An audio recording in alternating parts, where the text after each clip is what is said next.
ಸೂತನಾದಂತಹ ಧೀರತನಿಗೆ ಗಂಗೆಯ ತೀರದಲ್ಲಿ ಸಿಕ್ಕಿದಂತಹ ಮಗುವಂತನೇನು. ಸೂತನ ಆಲಯದಲ್ಲಿ ಸೂತ ಪಾಲಿತನಾಗಿ ಬೆಳೆದೆ. ಪರೀಕ್ಷಾ ರಂಗದಲ್ಲಿ ಗುರುಗಳಾದಂತಹ ದ್ರೋಣಾಚಾರ್ಯರು ಪಾರ್ಥನ ಕರ ಚಮತ್ಕೃತಿಯನ್ನು ಕಂಡು ಕಂಠಾಘೋಷವಾಗಿ ಹೊಗಳಿದಾಗ ಪ್ರತ್ಯಕ್ಷವಾದವ ನೀನು. ನಾ ಗೈದು ತೋರಿಸಿದಂತಹ ಆ ಶಸ್ತ್ರವಿದ್ಯಾ ಪ್ರಾವೀಣ್ಯತೆ ಎಲ್ಲವನ್ನು ಪ್ರದರ್ಶಿಸಿದೆ. ಮಾತ್ರವಲ್ಲ, ನನ್ನನ್ನು ತಂದ ಯುದ್ಧಕ್ಕೆ ಆಹ್ವಾನಿಸಿದೆ.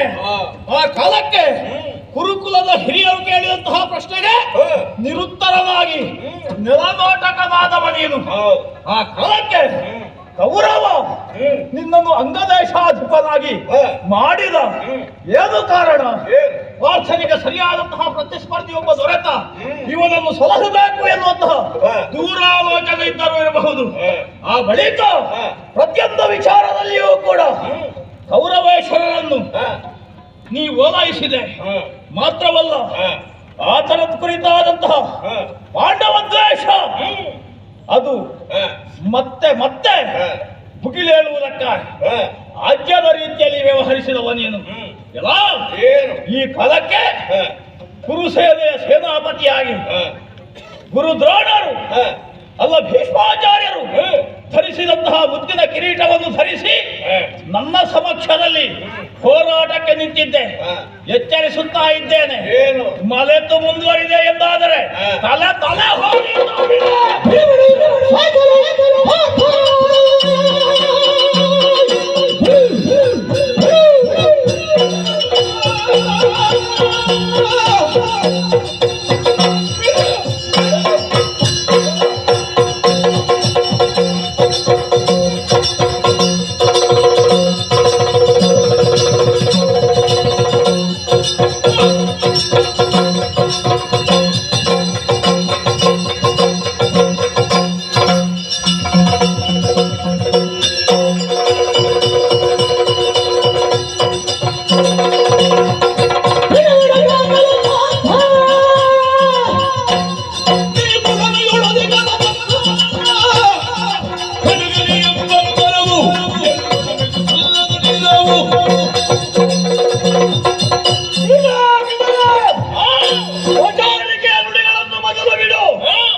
ಸೂತನ ಮಗನೆಂಬ ಹಾಗೆ ಪ್ರಚಾರಿಸುವುದಕ್ಕೆ ತೊಡಗಿದೆಯಲ್ಲ.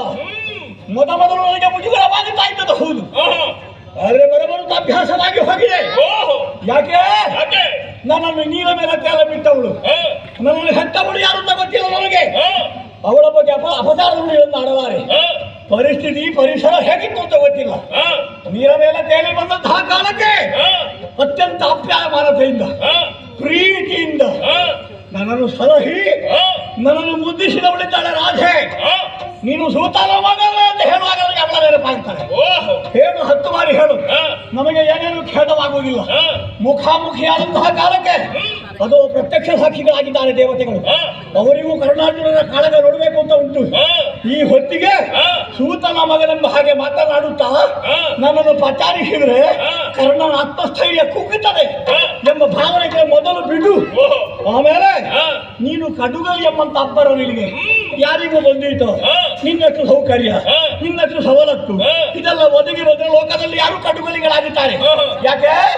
3 ಲೋಕಾಧೀಶರಂತ ದೇವೇಂದ್ರ ಅನುಗ್ರಹದಿಂದ ಹುಟ್ಟಿದೆ. ಪರಮ ಪವಿತ್ರವಾದಂತಹ ಕಂದ್ರ ವಂಶದಲ್ಲಿ ಜನನ, ಶ್ರೇಷ್ಠ ಗುರುಗಳಾದಂತಹ ದ್ರೋಣಾಚಾರ್ಯರ ಶಿಷ್ಯವೃತ್ತಿ, ಭೀಷ್ಮಾಚಾರ್ಯರ ನಿರ್ದೇಶನ, ಕೃಷ್ಣಸ್ವಾಮಿಯಂತಹ ಸಾರಥ್ಯ ಇದೆಲ್ಲ ಹೊಂದಿದ್ರೆ ಲೋಕದಲ್ಲಿ ಯಾರು ಕಡುಗಲಿಗಳಾಗುತ್ತಾರೆ. ಎಲ್ಲಿಗೂ ಸಲ್ಲದ ಸೂತ ಪತ್ನಿಯ ಲಾಲನ ಪಾಲನೆಗಳಿಂದ ಬೆಳೆದಂತಹ ಒಬ್ಬ ಕರ್ಣ 3 ಲೋಕದ ಗಂಡನಾದ ಅರ್ಜುನನಿಗೆ ಸಡ್ಡು ಹೊಡೆದು ನಿಂತಿದ್ದಾರೆ ಅಂದ್ರೆ ಸಾಧನ ಯಾರು ಗೊತ್ತೊಮ್ಮೆ ಲೆಕ್ಕ ಮಾಡು. ನೀನು ಹೋದಲ್ಲಿ ಬಂದಲ್ಲಿ ಸಂಗ್ರಹ ಮಾಡ್ತಿದ್ದ ಗೊತ್ತು ನನಗೆ. ನೀನು ವನವಾಸದಲ್ಲಿದ್ರು ಸಂಗ್ರಹ ಮಾಡಿದ್ದಿ. ಕರ್ಣ ವಧಾರ್ಥವಾಗಿ ಬಹಳಷ್ಟು ಅಸ್ತ್ರಗಳನ್ನು ಸಂಘಟಿಸಿದೆ ಅಂತ ನೀನು ಸಂಗ್ರಹ ಮಾಡಿದ್ದಂತೆ. ಪಚಾರಿಕೆ ನುಡಿಯನ್ನು ಮೊದಲು ಬಿಡು. ಕರ್ಣ ವಧಾರ್ಥವಾಗಿ ಸಂಗ್ರಹ ಮಾಡಿದ ಬಾಣ ಇದ್ರೆ ಅದನ್ನು ಬಿಡು.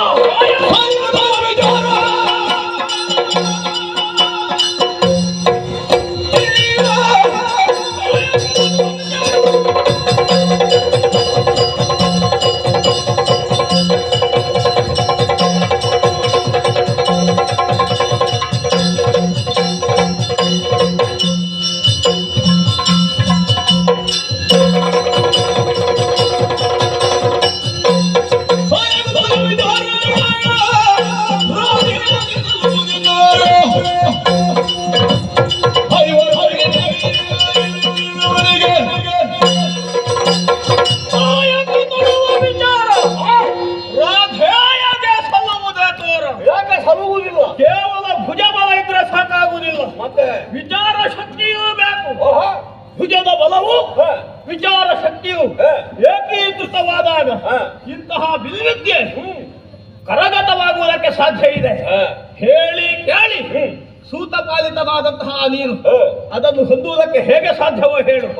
ಹಾಗೆಂದು ಕಡುಗಲಿಯಾದಂತಹ ಪಾರ್ಥನ ಸಮ್ಮುಖದಲ್ಲಿ ಹೋರಾಟವನ್ನು ಮಾಡುವುದಕ್ಕೆ ಈ ಮೊದಲು ಹಲವು ಸಂದರ್ಭದಲ್ಲಿ ನನಗೆ ಅವಕಾಶ ಒದಗಿತ್ತು.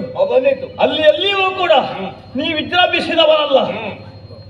ಪ್ರಾಣವನ್ನು ಉಳಿಸಿಕೊಳ್ಳುವಂತಹ ಏಕೈಕ ಉದ್ದೇಶದಿಂದ ಪಲಾಯನ ಪಂಡಿತನಾದೆ. ಈಗಲೂ ಹೇಳ್ತಾ ಇದ್ದೇನೆ, ನನ್ನ ಮುಂದೆ ಮಲೆತು ಮುಂದೆ ಬಂದೆ ಎಂದಾದ್ರೆ ನಿನ್ನ ತಲೆ ಕಾಯುವವರು ಯಾರಿದ್ದಾರೋ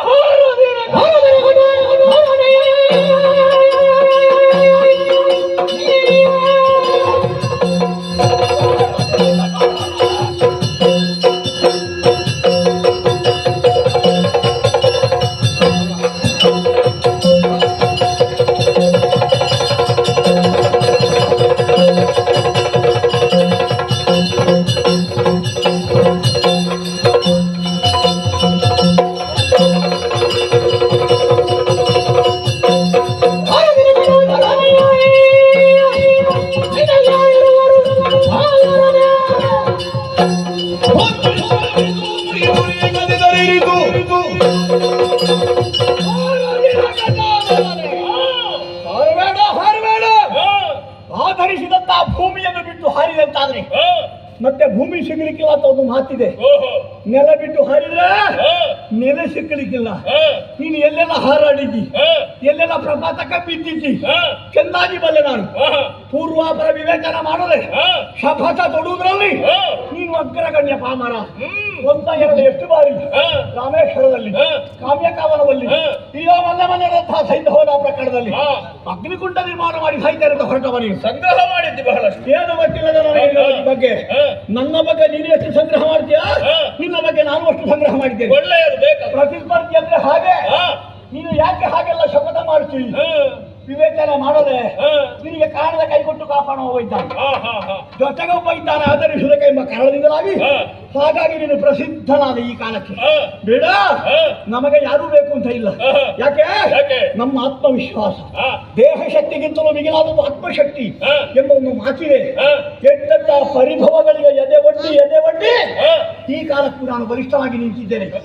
ರಣರಂಗಕ್ಕೆ ನಿನ್ನ ಮುಂದೆ ಬರುವುದಕ್ಕೆ ಮೊದಲು ಆದ ಪರಿಭವ ನೋಡಿದೆಯಲ್ಲ, ಮಗನ ಮರಣ ಅಷ್ಟೇ, ಮತ್ತೊಂದೆಡೆ ನನ್ನ ದೊರೆಯ ಸಹೋದರ ಅಂತ ಶಾಸನ ವಧೆ ಎಲ್ಲವನ್ನು ಕಂಡು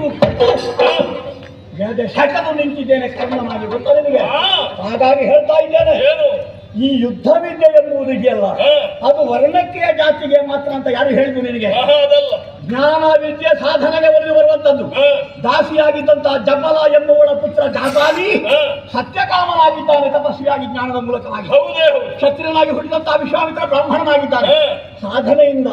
ಹಾಗೆ ಏಕಲವ್ಯನೆಂಬಂತ ಒಬ್ಬ ಆಟವಿಕ, ಒಬ್ಬ ಕಿರಾತರ ಜಾತಿಯಲ್ಲಿ ಹುಟ್ಟಿದವ, ಅವನಿಗೆ ಶಬ್ದವೇದಿ ಎಂಬ ವಿದ್ಯೆ ಕರಗತವಾಗಿದೆ ಅಂತಾದ್ರೆ ವರ್ಣಕ್ಕೆ ಮೀಸಲು ಎನ್ನುವ ವಿದ್ಯೆ ಪ್ರತಿಭೆಗೆ ಸಾಧನೆಗೆ ಒಲಿದು ಬರುವಂತದ್ದು. ನೋಡೋಣ, ಇದುವರೆಗಾದ ಕಾಲಗಳ ವಿಚಾರ ಹೇಳಬೇಡ, ಅದೆಲ್ಲ ನನ್ನ ಬೆಳವಣಿಗೆ ಒಂದೊಂದು ಹಂತಗಳು ಅಷ್ಟೇ. ಇವತ್ತು ಸಡ್ಡು ಹೊಡೆದು ನಿಂತಿದ್ದೇನೆ ಯುದ್ಧಕ್ಕಾಗಿ. ಎಲ್ಲ ನೀನು ನಾನು ಅದು ಗೋಗ್ರಹಣದಲ್ಲಿ ಸಂಮೋಹನಾಸ್ತ್ರವನ್ನು ಪ್ರಯೋಗಿಸಿ ಸೇನೆಯನ್ನು ಹೊರಗಿಸಿದ ಹಾಗಲ್ಲ. ನೀನು ಮೈದೋರಿಯ ಕಾದು ಮರೆಯಾಗಿ ಕಾದುವುದಲ್ಲ, ನನಗೆ ಎದುರಾಗಿ ಹೋರಾಟವನ್ನು ಮಾಡು. ದೇವರು ಮೆಚ್ಚುವಂತೆ ಕಾಳಗ ಮಾತ್ರ.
ಇರುರೇ ಮಜದಿಂದಾಳು ನೀನೆನುತ್ತ ಕೂತು ಮಜರೆ ಕರ್ಣಾಯ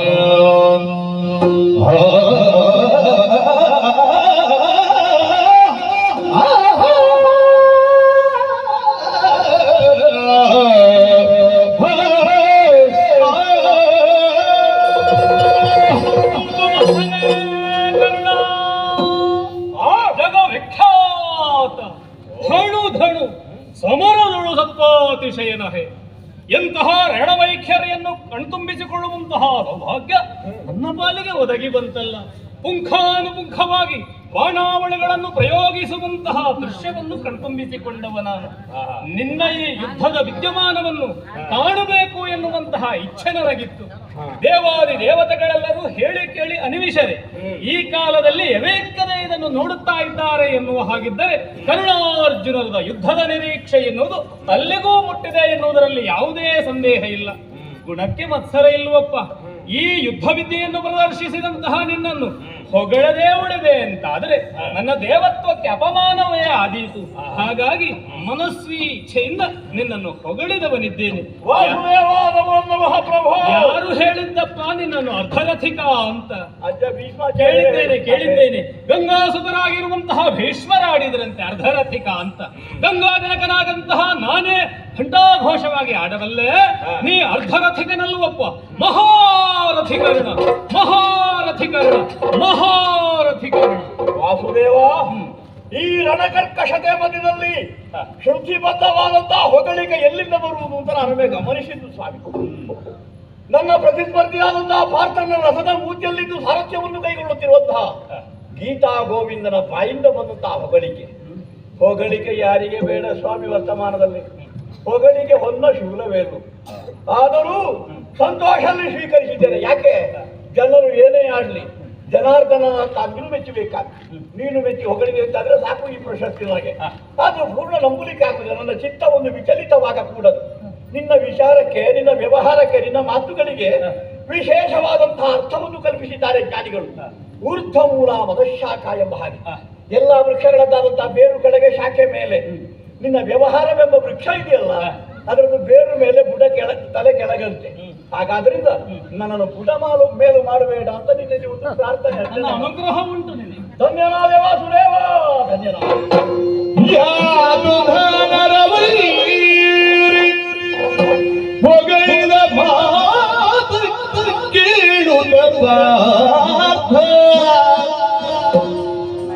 ಕಾತರಿಸಿ ಮನದಲ್ಲಿ ಕಾತರಿಸಿ ಧನು ಹಿಡುಗಿ ಗುಗುಳದುಳಿನಲು ಹರಿ ನುಡಿದ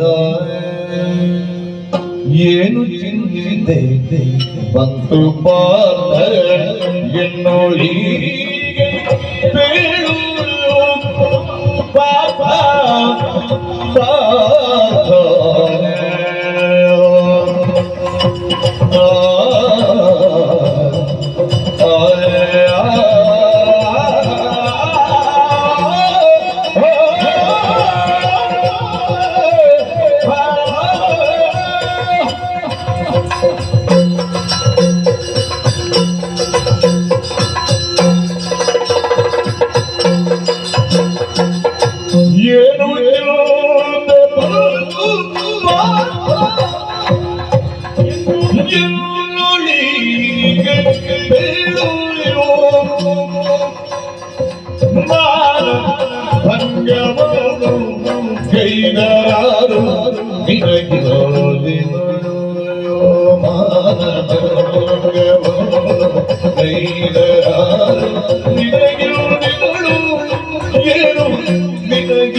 ಏನು ಜೀತ ಬಂತು ಈಗ ಬೇಡು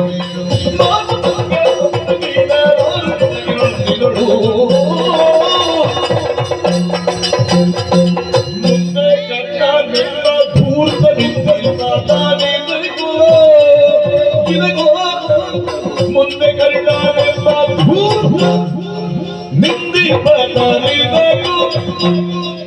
ಕುಂದಿದನು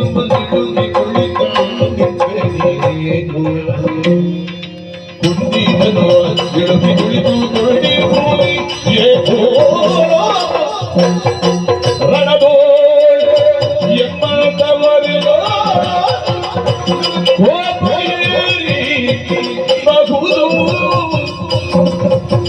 ಸೆಳೆದು ನಿನಗೆ ತರುವುದಿಗಿರುವುದು ಸೆಳೆದು ನಿನಗೆ ತರುವುದಿಗಿರುವುದು ಏನು ಎಂತೆ ಕಳೆದು ಪಾಠ ನೋಡಿಗ ತೇರು ಪಾಠ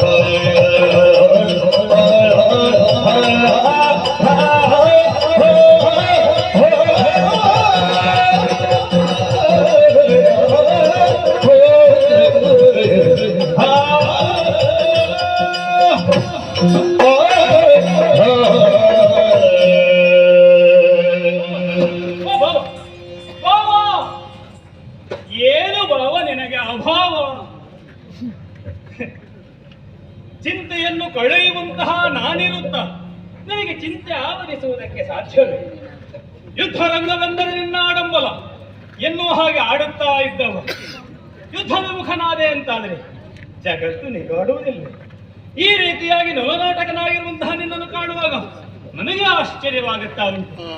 ಮುಂದೆ ನಿಂತಿರುವ ಧೂರ್ತನಾಗಿರುವಂತಹ ಕರ್ಣ ಅವನ ಶಿರಸ್ಸನ್ನು ನೆಲಕ್ಕುರುಳಿಸದೆ ವಿರಮಿಸಲಾರೆ ಎನ್ನುವ ಹಾಗೆ ಪ್ರತಿಜ್ಞಾಬದ್ಧನಾಗಿರುವಂತಹ ನೀನು ಧನು ಬಿಳುಹಿ ನೆಲನವಟಕನಾಗಿ ಕುಳಿತೆ ಅಂತಾದ್ರೆ ನಿನ್ನ ವಚನ ಹುಸಿಯಾಗುವುದಿಲ್ಲ. ರಣದಲ್ಲಿ ನಮ್ಮಂಥವರಿಗಾದರೂ ಕೋಪ ಉಕ್ಕೇರಿ ಬರುತ್ತಾ ಉಂಟು. ಕೇಳಿ ಕೇಳಿ ನಾನೊಬ್ಬ ಗೋಪಾಲಕ, ಚಕ್ರ ಹಿಡಿಯುವುದಿಲ್ಲ ಎನ್ನುವ ಹಾಗೆ ಆಡಿ ಆಗಿದೆ. ಇಲ್ಲದಿದ್ರೆ ಒಂದೊಮ್ಮೆಲೆ ಅವನಲ್ಲಿ ಸೆಣಸ ಆಡಬಹುದಿತ್ತು.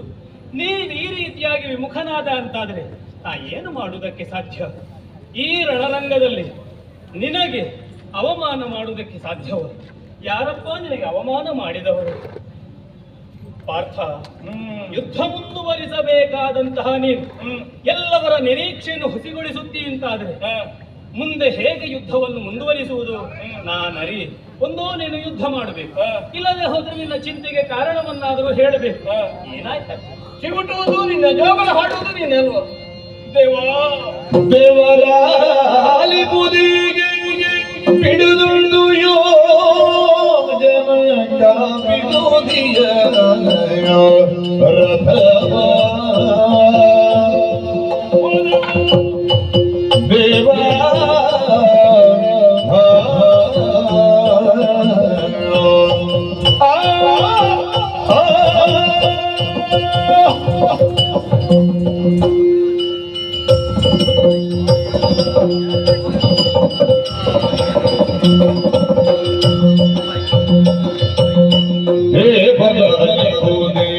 ಬಿಡದು ಯೋಜನ ರಥ ನೀವೇ ನೋಡುವ ಹೆಚ್ಚೂರಿ ಪೂರಿದ ನೀವೇ ನೋಡುವ ಹೆಚ್ಚೂರಿ ಪೂರಿದ ಭಾವ ಬಿಡಿಸಿದೆನು ಜೀವರಾಶಿಯ ಬಿಟ್ಟು ಮತ್ತು ನಿರಂತರ ಅವಿರೋಧಿಯ ರಥವ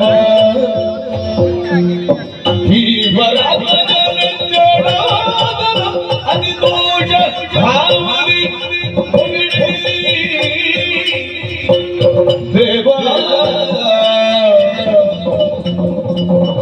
ದೇವರಲ್ಲಿ ಕೊದೇಗ ಬಿಡದೊಂದು ಯೋಜನೆ ರಥದ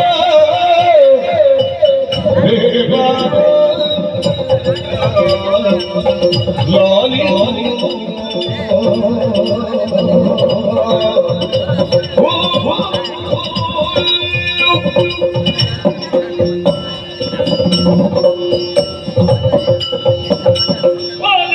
ನಿನಗೆ ಮನಭಂಗವೇ ಇದ್ದದ್ದು ಯಾರು? ನೀನಿರುವಾಗ ಮತ್ತಾರೆ ಏನೇ ಮಾಡಿದ್ದು? ನಾನು ದೇವ ಏನು ಭಾವ? ಅರುಣಾಚಲದ ಕಾಳಗವನ್ನು ನೀವು ನೋಡುತ್ತಾ ಇದ್ದ. ಹೌದು, ಹೇಗೆ ಸಾಗುತ್ತಾ ಇತ್ತು ಯುದ್ಧ. ಅಯ್ಯೋ, ಯುದ್ಧ ಮಧ್ಯದಲ್ಲಿ ಮೂರು ಕಡೆಯಿಂದ ಮೇಸೆಯ ಮೂಲಕವಾಗಿ ನನ್ನ ವಿರೋಧಿಯ ರಥವನ್ನು ಹಾರಿಸಿದ್ದೇನೆ. ಹೌದು, ಎಷ್ಟು ದೂರ ಹೋಗಿದೆ? ಯೋಜನಾಂತರ ಹಿಂದಕ್ಕೆ ಹೋಗಿದೆ. ಆ ಸಾರಥಿಯೊಬ್ಬ ಬಲಾಢ್ಯನಾದ ಕಾರಣ ತಕ್ಷಣವೇ ಆ ರಥವನ್ನು ತಂದು ನಮ್ಮ ಮುಂದೆ ನಿಲ್ಲಿಸಿ, ಶಲ್ಯ ಸಾರಥ್ಯವನ್ನು ಅಲ್ವೋ ಜೀವದ ಆಸೆಯನ್ನು ಬಿಟ್ಟಂತಹ ನಮ್ಮ ವಿರೋಧಿ ಒಂದು ಬಾಣವನ್ನು ತೆಗೆದು ಪ್ರಯೋಗಿಸಿದ. ಸತ್ಯ ಹೋಗಿಲ್ವಪ್ಪ, ಒಂದು 10 ಬೀಲಂತರ ಹಿಂದೆ ಜರುಗಿತು ನಮ್ಮ ರಥ. ಇಲ್ಲ ಇದನ್ನು ಕಂಡ ಕ್ಷಣಕ್ಕೆ ಛ, ಎಂಥದಾಗ್ತದೆ ನನಗೆ. ಅವನನ್ನು ಹೊಗಳಿದ್ದೇನು ನೀನು ಹಾಗೆ ಹೀಗೆ ಎನ್ನುವುದಾಗಿ ನನ್ನ ಸಮಕ್ಷದಲ್ಲಿಯೇ ನನ್ನ ವಿರೋಧಿಯನ್ನು ಕೊಂಡಾಡಿದೆ. ನಿನ್ನಲ್ಲಿ ಒಂದು ಪ್ರಶ್ನೆಯನ್ನು ಕೇಳಬೇಕು ನಾನು. ನಿರ್ವಂಚನೆಯಿಂದ ಉತ್ತರಿಸಿದೆ. ಹೇಳ್ತೇನೆ. ಎನ್ನಯ ಭುಜ ಬಲದೊಳಗೇನು ಕುಂದುಗಳನ್ನು ಕಂಡಿರಿ ನೀವಿನ ಆ ಕುಂದಿರಾಧೇಯನ ವಿಕ್ರಮ ದಾಟೋಪದುನ್ನತಿಕೆಗಳು ಹೆಚ್ಚೇನು. ಏನು ಮಾಡುವುದು ನಮ್ಮ ಹಣೆ ಬರಹ. ನಾವು ಎಷ್ಟು ಮಾಡಿದ್ರು ಕೇಳುವವರು ನೋಡುವವರು ಯಾರು ಇಲ್ಲ. ಮತ್ತೆ ನೋಡು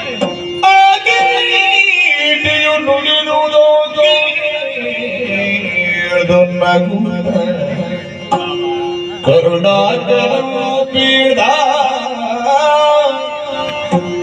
ಎಲೆ ಮರುಳಿ ಕೌಂದಿಯಕ್ಕೆ ಈ ಕಮಲ ಝಾಂಡವ ಪುತ್ತಿರ್ಬಿ ಎನ್ನ ಸಹಿತ ಈ ದೇವದತ್ತ ಸಹಿತ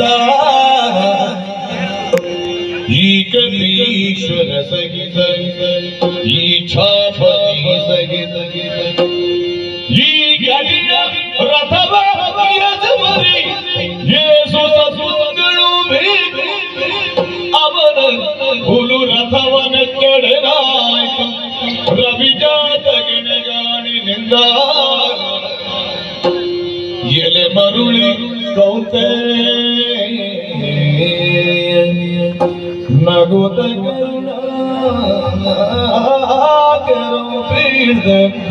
ಎಲೆ ಮರುಳಿ ಕೌತೆ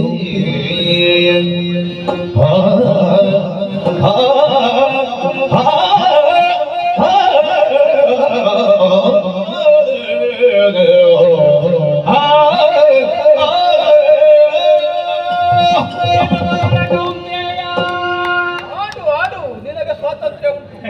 ನಾ ಹೊಗಳಿದ ತಕ್ಷಣ ನೀ ಭೀತಿಯನ್ನ ನೆಲನೋಟಕನಾದದ್ದನ್ನು ಕಂಡವ ನಾನು. ನನಗೆ ಆಶ್ಚರ್ಯ ಆಯಿತು. ಇದಕ್ಕಿಂತ ದೊಡ್ಡ ಅಪಮಾನ ಮತ್ತೊಂದುಂಟ. ಲೋಕೋತ್ತರ ವಿಕ್ರಮಿಯಾದಂತಹ ನೀನು ನನ್ನ ಅವನ ಹೊಗಳಿಕೆಯಲ್ಲಿ ಇಷ್ಟು ನೀನು ದೀನನಾಗುತ್ತೆ ಎನ್ನುವ ಹಾಗೆ ನಾ ಯೋಚಿಸಿಯೇ ಇರಲಿಲ್ಲ. ನನ್ನ ಮುಂದೆ ನನ್ನ ವಿರೋಧಿಯನ್ನು ಹೊಗಳಿದ್ದೇನೆ. ಬಾವಯ್ಯ, ನಿನ್ನ ಭುಜಬಲದಲ್ಲಿ ಕುಂದನ್ನು ಕಂಡು ನಾ ಅವನನ್ನು ಹೊಗಳುವುದಕ್ಕೆ ಪ್ರಾರಂಭಿಸಿದ್ದಲ್ಲ. ಮತ್ತೆ ಮೇಲ್ನೋಟಕ್ಕೆ ನಮಗೆಲ್ಲವೂ ಸಾಮಾನ್ಯವಾಗಿ ಕಾಣಿಸಬಹುದು. ಆದರೆ ಒಳನೋಟದಿಂದ ಅಥವಾ ನಮ್ಮ ರಥಕ್ಕೂ ಅವನ ರಥಕ್ಕೂ ಇರುವಂತಹ ಅಂತರವನ್ನು, ವ್ಯತ್ಯಾಸವನ್ನು ನಾವು ಗಮನಿಸಬೇಕು. ಬೇಡ, ಏನು ಸಾಮಾನ್ಯವಾದಂತಹ ರಥವೇ ನಮ್ಮದ್ದು. ಈ ಕಮಲಜಾಂಡವನ್ನು ಹೊತ್ತಿರುವಂತಹ ಜಗನ್ನಿಯಾಮಕ ಸೂತ್ರಧಾರಿಯಾಗಿರುವಂತಹ ನಾನೇ ನಿನ್ನ ರಥದೊಳಗಿರುತ್ತ ಈ ದೇವದತ್ತ ಸಹಿತ ಈ ರಥ ದಿವ್ಯವಾದದ್ದು. ದಿವ್ಯವಾದಂತಹ ಧನುಸ್ಸು, ಮೇಲೆ ಕಾಣಿಸುತ್ತಾ ಇರುವ ವಜ್ರ ಶರೀರಿ, ಎಲ್ಲ ವಿಶೇಷತೆಯನ್ನು ಹೊಂದಿರುವಂತಹ ರಥವನ್ನು ಸಾಮಾನ್ಯನೊಬ್ಬರಿಂದ ಅಲುಗಾಡಿಸುವುದಕ್ಕೆ ಸಾಧ್ಯವೇ ಎನ್ನುವ ಹಾಗೆ ನೀ ಯೋಚಿಸಬೇಕು. ಬೇಡ, ಸಾಮಾನ್ಯವಾದಂತಹ ರಥವನ್ನು ನೀನು ಎಸೆದಿದ್ದಿ ಎಂದ ಮಾತ್ರಕ್ಕೆ ಅವನ ಭುಜಬಲವನ್ನು ನಾ ಗಮನಿಸಿದವರಿದ್ದೇನೆ. ಹಾಗಾಗಿ ಮನಸ್ವಿ ಹೊಗಳಿದ್ದೇನೆ. ಆದರೆ ಅವನೇ ಆಡಿದ್ದಾನಲ್ಲ ಹೊನ್ನಶೂಲ ಎನ್ನುವ ಹಾಗೆ ಹೊಗಳಿ ಹೊನ್ನಶೂಲಕ್ಕೆ ಏರಿಸಿ ಆಗಿದೆ. ಅವನನ್ನು ಪ್ರಪಾತಕ್ಕೆ ಬೀಳಿಸಬೇಕು ಎನ್ನುವಂತಹ ಉದ್ದೇಶದಿಂದ ಹೊಗಳಿದ್ದೇ ವಿನಃ ನೀ ನೆಲನೋಟಕನಾಗಬೇಕು ಎನ್ನುವ ಕಾರಣಕ್ಕಾಗಿ ಅಲ್ಲ. ನೀ ಮತ್ತೆ ಧನುವನ್ನು ಜೇಗೈದು ಅವನನ್ನು ಆಹ್ವಾನಿಸಬೇಕು.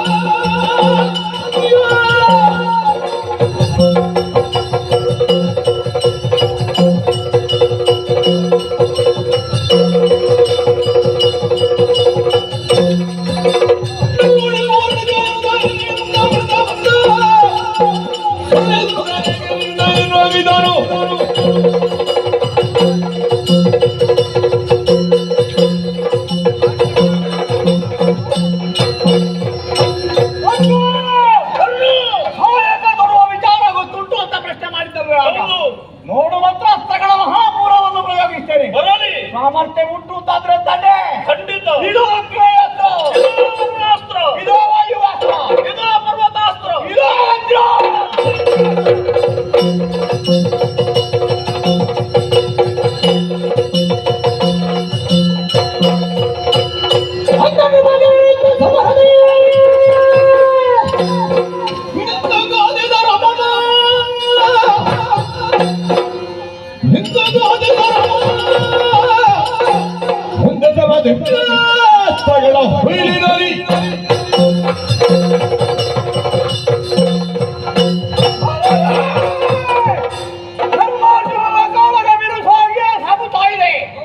ನಮ್ಮಿಂದ ಪ್ರಯೋಗಿಸಲ್ಪಟ್ಟಂತಹ ಬಾಣಾವಳಿಗಳು ಅಂಬರವನ್ನೇ ಮುಸುಕಿ ಮಾಡುವ ಬಾಧ್ಯತೆ ಕಾಣಿಸ್ತಾ ಇದೆ ಈ ಕಾಲಕ್ಕೆ.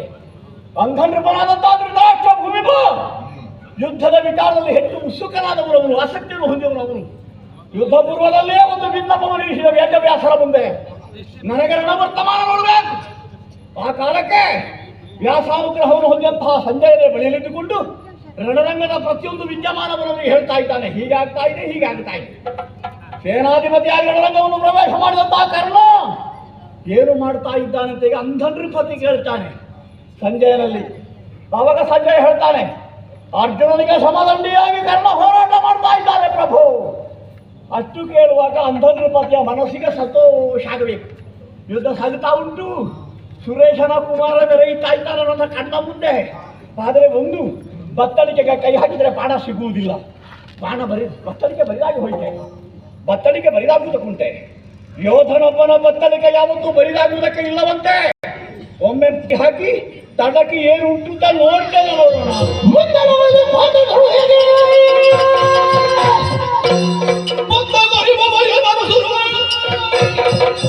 ಒಂದು ಭುಜಗಾತ್ರವನ್ನು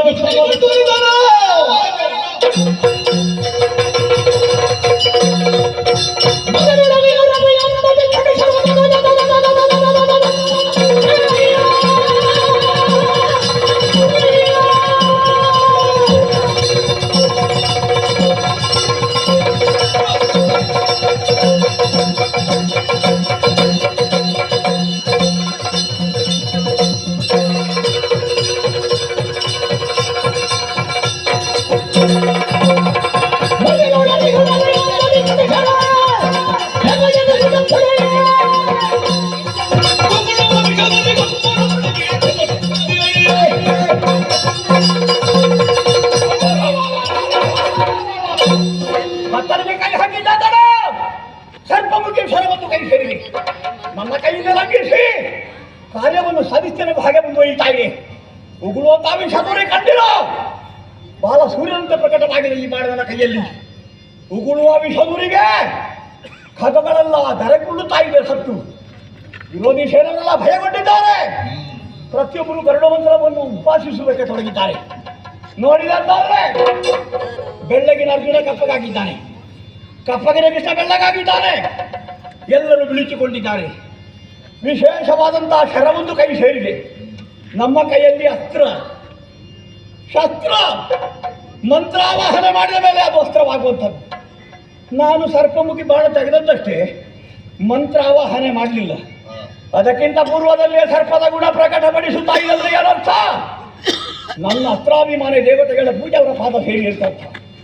ಈ ಕಾಲಕ್ಕೆ ಇಂತಹ ಒಂದು ಗುಣವನ್ನು ಪ್ರಕಟಪಡಿಸುತ್ತಾ ಮುಂದುವರಿತಿರುವಂತಹ ಬಾಣ ಕೌರವೇಂದ್ರನ ಭಾಗ್ಯಾಕಾಶದ ಬಾಲರವಿ ಇದು ಎಂಬುದರಲ್ಲಿ ಯಾವುದೇ ಸಂದೇಹವಿಲ್ಲ.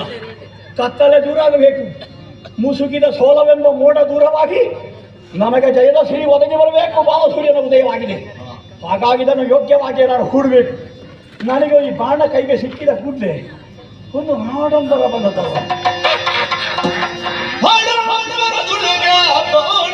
ಗುರಿ ನೋಡಿ ನೋಡಿ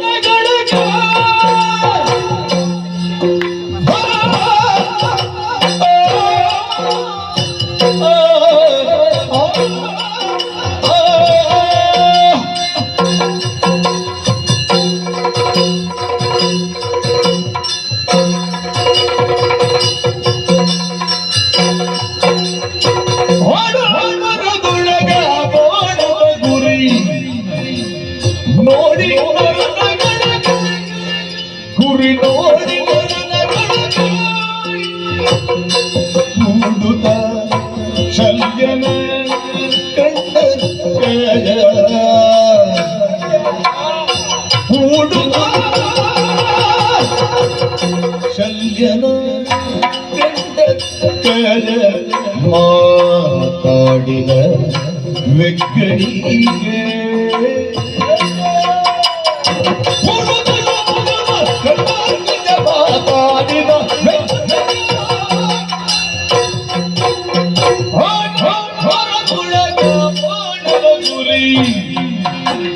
ನೋಡಿ ಗುರಿ ನೋಡಿ ಗುರಿ ನೋಡಿ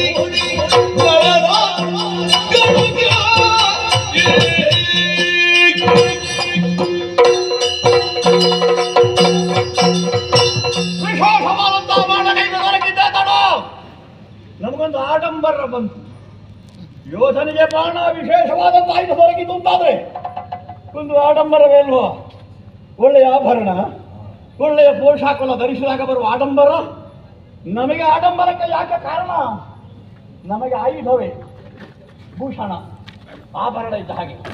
ಹಾಗಾಗಿ ದೊರಕಿದಂತ ಬಾಣವನ್ನು ಗುರಿ ಹಿಡಿಯಬೇಕು, ಕಾರ್ಯ ಸಾಧಿಸಬೇಕು. ನಮ್ಮ ಗುರಿ ತಪ್ಪಲಿಕ್ಕಿಲ್ಲ, ಆಯ್ತಾ? ಅದೊಂದೇ ಮೊದಲು ಕಂಡ ಗುರಿ. ಗೌರವರ್ಣದಿಂದ ಕಂಗೊಳಿಸುತ್ತಿರುವಂತಹ ಪಾರ್ಥನ ಕೊರಳು. ನಮ್ಮ ಶಪಥವೇ ಹಾಗೆ, ಕೊರಳಿಗೆ ಕೊರಳು ಅಂತ. ಇವತ್ತೊಂದು ಬಾಣ ಸಿಕ್ಕಿತು ಅಂತ ಗುರಿ ಬದಲಾವಣೆ ಮಾಡಲಿಕ್ಕಿಲ್ಲ, ಅದುವೇ ಗುರಿ. ನಿದ್ರೆಯಲ್ಲಾಗಲಿ ಎಚ್ಚರದಲ್ಲಾಗಲಿ ಕಾಣಿಸುವುದವನ ಕೊರಳೆ ನನಗೆ. ಹಾಗಾಗಿಯೇ ಸಿಂಜಿನಿಗೆ ಬಾಣ ಜೋಡಿಸಿದ್ದಾನೆ, ಗುರಿ ಹಿಡಿದಿದ್ದಾನೆ, ಕೊರಳು ಕಾಣ್ತಾ ಇದೆ ಹೇಗೆ. ಪ್ರಯೋಗಿಸಿದಂತಲ್ಲ ಮಗು, ಪ್ರಯೋಗಿಸಿದ್ರೆ ಮುಗಿಯಿತಲ್ಲ. ಆನಂದ ಆಗಿದೆ ನನಗೆ. ಆಡಂಬರದೊಳಗೆ ಆ ಬಾಣದ ಗುರಿ ಆನಂದದಿಂದ. ಇದನ್ನು ಹಂಚಿಕೊಳ್ಳುವುದು ಯಾರಲ್ಲಿ ಅಂತ ಆಲೋಚನೆ ಮಾಡಿದ ನಾನು. ಯೋಧರನ್ನು ಕರೆದು ಮಾತನಾಡುವುದಲ್ಲ. ನಮ್ಮ ರಥದ ಮೂಕಿಯಲ್ಲ ಇದ್ದಾನಲ್ಲ ಸಾರಥಿ ಶಲ್ಯಭೂತರು, ಸ್ವಲ್ಪ ಮೊದಲು ಪಚಾರಿಸಿದ್ದಾನೆ ನನ್ನನ್ನು ಅವನು. ನೋಡು ಈ ಸಲ ನಮ್ಮ ಪರಾಕ್ರಮ ಹೇಗೆ ಅಂತ ಅವನಲ್ಲಿ ಸ್ವಲ್ಪ ಹೇಳಬೇಕು ನನಗೆ. ನೋಡು ಅವನಲ್ಲೇ ಮಾತಾಡ್ತೇನೆ.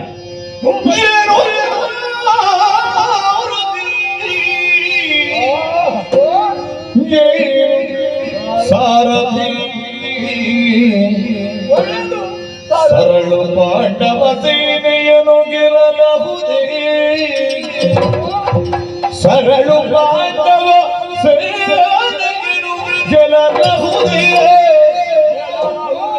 ಪಾರ್ಥನ ಮಾನಿನಿಗೆ ವೈದವ್ಯ ದೀಕ್ಷಾ ವಿಧಿಯೇ ಕೊಡಬಹುದೆಯೇ?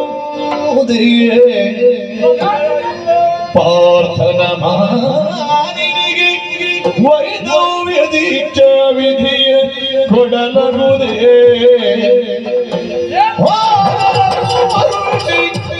ನಿನಗಿದು ಸಾನುರಾಗವೇ ಹೇಳರು ರವಿಸೂರುವಿನ ಮಗ ನೋಡಿ ಮಾತ್ರಾಧೀಶ ನಿಂದ ಏನು ಸಾರಥಿ ಸರಳ ಪಾಂಡವ ಸೇನೆಯನ್ನು ಗೆಲ್ಲಲ ಸಾರಥಿಯೇ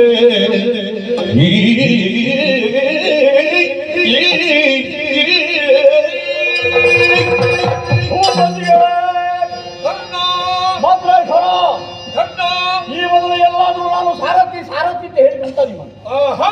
ನೀವು ಭೂಪತಿಗಳಿದ್ದೀರಿ, ನನ್ನ ಭಾಗ್ಯೋದಯದಿಂದ ನೀವು ಸಾರಥಿಯಾಗಿ ಒದಗಿ ಬಂದಿದ್ದೀರಿ. ಹೌದು ಸ್ವಾಮಿ, ನೀವು ನಿಮ್ಮ ಸಾರಥ್ಯ ಹೊಂದಿ ನಾವು ರಣರಂಗ ಪ್ರವೇಶ ಮಾಡುವ ಕಾಲಕ್ಕೆ ಎರಡು ಸೇನೆಯವರು ಹೇಳ್ತಾ ಇದ್ರು, ಏನು ಸಾರಥ್ಯ, ಏನು ಸಾರಥ್ಯ. ಸಾರಥ್ಯ ಮಾತಾಡಬಾರ್ದು, ಸಾರಥ್ಯ ಮಾತಾಡಬಾರ್ದು. ಅದು ನೀವು ಮಾತಾಡ್ತೀರಿ ಅವಾಗ. ಯಾರು ಅವಲ್ಲಿ ಮಾತಾಡ್ತಾನೆ ಕೃಷ್ಣ? ಮಾತನಾಡಿಸಿದರೆ ಮಾತ್ರ ಅಲ್ಲ, ಅವಾಗ ಅಷ್ಟೆಲ್ಲ ಅವನಿಗೆ ಹೇಳಿ ಮಾತಾಡ್ತ ಅವನು. ಅವ ದೇವರು, ಅವನನ್ನು ಕರೆದು ಸಾರಥ್ಯದ ಬಲಮಯರು ಶಲ್ಯ ಮುರಾಂತ ಕಂಗೆಣೆ. ನಮಗೆ ದೇವರ ವಿಷಯ ಬೇಕಾದಲ್ಲ, ನಮಗೆ ಸಾರಥ್ಯದ ಬಲಮ ಎರಿಬೇಕಾದ್ರೆ. ಹಾಗೆ ದೇವರಾಗಿ ಏನಾದ್ರು ಮಾಡಿದ್ರೆ ಮತ್ತೆ ಮಾನವರಾಗಿ ನಮಗೆ ಏನಾದ್ರು ಮಾಡ್ಲಿಕ್ಕೆ ಸಾಧ್ಯ ಉಂಟು? ಅವ ವಾಸುದೇವ ಅಲ್ವ? ಏನು ವಿಷಯ? ಏನು ವಿಷಯ? ಏನು ಸಾರಥಿ ಆಗಲ್ಲ. ಈ ಸರಳು ನೋಡಿದ್ರ ಅಂತ? ಯಾವುದು ಈ ಸರಳು? ಓ ದಿನ ನೋಡ್ತಾ ಇದ್ದೇನೆ. ಇದರದ್ದಾದಂತಹ ಗುಣವನ್ನು ನೀವು ನೋಡ್ತಾ ಇರಬೇಕು ಈ ಕಾಲಕ್ಕೆ. ಯುದ್ಧ ಮೊದಲು ಮುಂದುವರಿಯುತ್ತಾ ಇದ್ದ ಹಾಗೆ ಮಂತ್ರಾಸ್ತ್ರಗಳ ಪ್ರಯೋಗವಾಯಿತದೆಲ್ಲವನ್ನು ಖಂಡಿಸಿದ ಕಾಲಕ್ಕೆ ನಾನು ಬತ್ತಳಿಕೆಗೆ ಕೈ ಹಾಕಿದ್ದ ತಡ ದೊರಕಿದೊಂದು ಅಸ್ತ್ರ. ಸರ್ಪಮುಖಿ ಶರ ನೋಡಬೇಕು. ಹಾ ತೆಗೆದು ಸಿಂಜಿನಿಗೆ ಜೋಡಿಸಲಿಕ್ಕೆ ಮೊದಲೇ ಹ. ಒಂದು ವಿಷ ಕಾರ್ತದೆ ಅಪ್ಪಪ್ಪಪ್ಪಪ್ಪಪ್ಪ. ಈ ಪ್ರದೇಶದ ಹೇಗೆ ಆಗಿದೆ ಅದು ವಿಷ ಯಾವುದು ಯಾವುದು ಅಂತೀರಿ? ಒಂದೇ ವಾಸನೆ. ಮಾರಿದವರು. ಹ. ಯಾವುದದು? ವಿಷ ಅದು ವಿಷ ವಿಷದ ಉರಿ. ಹೌದಪ್ಪ.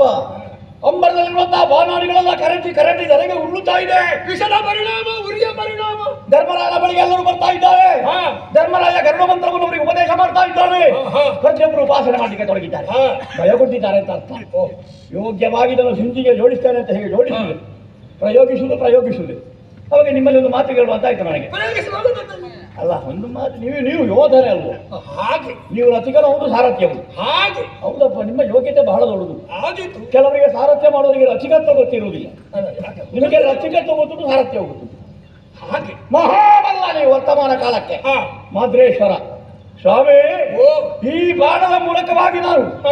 ಜಯವನ್ನು ಸಂಪಾದಿಸಿಕೊಳ್ಳಲಿಕ್ಕೆ ಸಾಧ್ಯವಿದೆ ಎಂಬ ವಿಶ್ವಾಸವನ್ನು ಹೊಂದಿದ್ದೇನೆ. ಅದು ಮುಖ್ಯ. ಆದ್ರೆ ನಿಮ್ಮಲ್ಲಿ ಒಂದು ಮಾತು ಕೇಳೋಣ ಅಂತಷ್ಟೇ. ವಿಶ್ವಾಸ ಉಂಟಲ್ಲ ನಿನಗೆ? ನಿಮಗೆ ಪರಿಣಾಮ ಹೇಳಲಿಕ್ಕೆಲ್ಲ ಆಗಿದ್ದಾರೆ, ಯಾಕಂದ್ರೆ ನೀವು ಯೋಧಾದ ಕಾರಣ. ಭರವಸೆ ಉಂಟಲ್ಲ? ಓಹಾ, ಮತ್ತೇನು ಅನುಮಾನ ಬೇಡ. ನೀವು ಯೋಧನಾದ್ದರಿಂದ ಹ. ಇದರ ಪರಿಣಾಮವನ್ನು ಹೇಳಬಲ್ಲಿರಿ ಎಂಬ ಕಾರಣಕ್ಕಾಗಿ ಹ. ನಿಮ್ಮ ಎರಡು ಮಾತು ಕೇಳ್ತೇನೆ. ಏನು ಸಾರಥಿ? ಏನು ಸಾರಥಿ? ಸರಳು. ನೀವೇ ಉತ್ತರ ಉಂಟಲ್ಲ? ಅಲ್ಲ, ಪ್ರಶ್ನೆ ಅಂದ್ರೆ ಯಾಕೆ ಗೊತ್ತುಂಟ? ಯಾಕೆ? ನಾನು ಮಂತ್ರಾವಾಹನೆ ಮಾಡುವ ಮೊದಲು ಸರ್ಪದ ಗುಣ ಪ್ರಕಟ ಮಾಡ್ತಾ ಅದೇ ಉಂಟಲ್ಲ. ಸರಳು ಅಂತ ಹೇಳಿದ್ದೀನಿ. ಬುಸು ಸರಳು. ಬುಸು ಬುಸು ಬುಸು ಬುಸು. ನೀನೇ ಹೇಳ್ತಾ ಇದ್ದೆ ಸರಳು ಅಂತ. ಸರಳು ಅಲ್ಲ, ಸರಳು ಎರಡು ಸರಳೆ. ಹೌದು. ಮಂತ್ರ ಪ್ರಯೋಗ ಮಾಡಿದ್ರು ಸರಳೆ, ಹೌದು. ಇಲ್ಲಿಗೆ ಹೋಗುವಂಥದ್ದು ಸರಳೆ. ಹೌದು, ಅದೇ. ಹಾಗೆ ಅಲ್ಲ, ಸಿಂಚಿನಿಗೆ ಜೋಡಿಸಿ ಪ್ರಯೋಗಿಸುವಂಥದ್ದು ಸರಳೆ. ಹೌದು. ಪಾಂಡವ ಸೇನೆಯನ್ನು ಗೆಲ್ಲಬಹುದೇ? ಪ್ರಯೋಗಿಸಿದ್ದಾರೆ. ಪ್ರಯೋಗಿಸಿದರೆ ನನಗೆ ವಿಶ್ವಾಸ ಇದೆ, ನನಗೆ ನಿರ್ಧಾರ ನನಗೆ ಇದೆ. ವಿಶ್ವಾಸ ಉಂಟು. ಹ. ನಿನಗೆ ವಿಶ್ವಾಸ ಉಂಟು. ಗೆಲ್ಲುವುದೇ. ಹ. ಪ್ರಾರ್ಥನಾ ಮಾನನಿಗೆ ವೈಧವ್ಯ ದೀಕ್ಷಾ ವಿದ್ಯೆ ಕೊಡಬಹುದೇ? ಅನುಮಾನ ಉಂಟ ನಿನಗೆ? ಇಲ್ಲ. ಪ್ರಾರ್ಥನಾ ಮಾನಿನಿಂದ ನಾನು ದ್ರೌಪದಿಯನ್ನು ಉದ್ದೇಶಿಸಿದ್ದಲ್ಲ, ಅಲ್ಲ ಅಲ್ಲ. ಕೃಷ್ಣನ ಭಗಿನಿಯಾದಂತಹ ಸುಭದ್ರಾ ನೀವೆಂದು ಉದ್ದೇಶಿಸಿದ. ನಿನಗೆ ಅದಿಲ್ಲ. ಸುಭದ್ರ ಹಣೆಯ ಕುಂಕುಮ ಒರೆಸಿ ಕೈಯ ಬಳೆ ಮುರಿದು ಮುಖಕ್ಕೆ ಮುಸುಕು ಹಿಡಿದು ಮನೆಯ ಮೂಲೆಯಲ್ಲಿ ಕುಳಿತುಕೊಳ್ಬೇಕಾದ ಸ್ಥಿತಿ ಬಂದೇ ನಿನಗೆ ಬಂತು. ಅನುಮಾನ ಇಲ್ಲ. ಆಮೇಲೆ ಪ್ರಯೋಗ ಹಿಡಂತಾದ್ರೆ ಆ ನಮ್ಮವರುಂಟೆ ಅಂದ್ರೆ ತಡೆದು ಖಂಡಿಸುವ ಸಮರ್ಥರು ಯಾರಾದ್ರೂ ಇದ್ದಾರೆ? ನಿನಗೆ ಅನುಮಾನ ಉಂಟಾ? ಇಲ್ಲ. ನಿನಗೆ ಅನುಮಾನ ಇಲ್ಲ. ಇಲ್ಲ. ಸರಿ. ಆಮೇಲೆ ಹ. ನಾನು ಪ್ರಯೋಗಿಸ್ತೇನೆ, ಹ. ಪಾಂಡವರಲ್ಲಿ ಒಬ್ಬ ಸಾಯ್ತಾನೆ, ಹ. ಪಾಂಡವರಿಗೆ ಸೋಲ ಬರ್ತಾರೆ, ಹ. ಆವಾಗ ನಿಮಗೆ ಏನಾದ್ರೂ ಖೇದ ಉಂಟದ್ರಲ್ಲಿ ಅಂತ. ನಿನಗೆ ಅನುಮಾನ ಉಂಟಾ? ಅಲ್ಲ, ನನಗಿಲ್ಲ, ನಿಮಗೆ ಖೇದ ಉಂಟ. ನಿನಗೆ ಅನುಮಾನ ಇಲ್ಲ. ನಿಮ್ಮಲ್ಲಿ ಪ್ರತ್ಯೇಕ ಪ್ರಶ್ನೆ ಮಾಡಿದ ಯಾಕೆ ಗೊತ್ತಿಲ್ಲ? ಯಾಕೆ? ನೀವು ಪಾಂಡವರಿಗೆ ಹತ್ತಿರ ಸಂಬಂಧಿಕಲ್ವ? ಕೌರವರ ಒಂದು ರಾಜಕೀಯ ನೈಪುಣ್ಯದಿಂದಾಗಿ ನೀವು ನಮ್ಮ ಪಕ್ಷಕ್ಕೆ ಬಂದದ್ದು ಅಲ್ಲ. ಅವರನ್ನು ಪ್ರೇಮ ಮನದ ಮೂಲೆಯಲ್ಲಿದ್ದೇ ಇದ್ದಿತ್ತು ನಿಮಗೆ. ನೀನು ಹಳತರ ನೆನಪು ಮಾಡಬೇಡ ಈಗ. ಅಲ್ಲ, ನಾನು ಕೇಳಿದ ಹಾಗಲ್ಲ. ಹ. ಮಾದ್ರಿ ಕುಮಾರರು ಇದ್ದಾರಲ್ಲ, ನಿಮಗೆ ಹ. ಅಳಿಯಂದಿರಲ್ಲ. ಅವರ ಮತ್ತೊಂದು ವಿಚಾರ ಬೇಡ. ಅವರ ಪಕ್ಷಕ್ಕೆ ಸೋಲಾಗ್ತದೆ ಅಂತಂದಾಗ ನೀವು ಸಣ್ಣ ಖೇದ ಇದ್ದಿತ್ತು. ಈ ರಥದಲ್ಲಿ ನಾನು ಯಾರು ನೀನು ಯಾರು ಎಂಬುದೇ ಮುಖ್ಯ ಈಗ ವಾಸ್ತವ. ಆದರೂ ನೀವು ಪಕ್ಷನಿಷ್ಠರಾಗಿ ದುಡಿತಾ ಇದ್ದೀರಿ, ಆದ್ರೂ ಕೇಳುದಿಲ್ಲ. ವಾಸ್ತವದ ಪ್ರತಿರೂಪ. ಪ್ರಾರ್ಥನಾ ಮಾನನಿಗೆ ವೈಧವ್ಯ ದೀಕ್ಷಾ ವಿದ್ಯೆಯನ್ನು ಕೊಡುವಂತ ಈ ಕಾಯಕ ಹ. ನಿಮಗೆ ಸಾಲು ರಾಗವೇ? ಏನು ಸಾರಥಿ ಸರಳು. ಅನುಮಾನ ಇಲ್ಲ ನಿನಗೆ? ಇಲ್ಲ ಇಲ್ಲ. ಆಮೇಲೆ ಏನು? ಪಾಂಡವ ಸೇನೆ ಗೆಲ್ಲಬಹುದು. ಅನುಮಾನ ಇಲ್ಲ ನಿನಗೆ? ಪ್ರಾರ್ಥನಾ ಮಾನನಿಗೆ ವೈಧವ್ಯ ದೀಕ್ಷಾ ವಿದ್ಯೆ ಕೊಡಬಹುದು. ಅನುಮಾನ ಇಲ್ಲ ನಿಮಗೆ ನಿನಗೆ? ಸಾಲು ರಾಗವೇ? ಅದಕ್ಕೆ ಅನುಮಾನ ಇಲ್ಲ. ಅಲ್ಲ, ನಿಮಗೆ ಸಾಲು ರಾಗುವಂತ ಕೇಳುವುದರಲ್ಲಿ ಒಂದು ಅದಕ್ಕೆ ಒಂದು ಉತ್ತರ ಹೇಳ್ತೇನೆ. ಏನು? ಎಲಭಾನುಜಾತ ಅತ್ರದ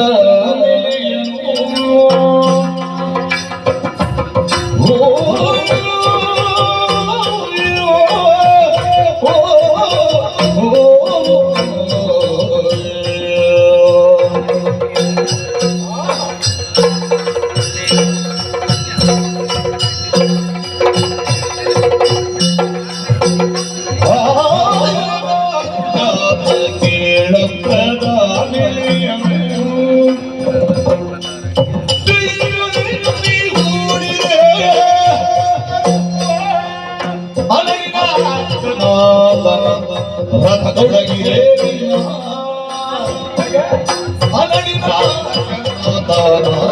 ರಥದೊಳಗಿರೇ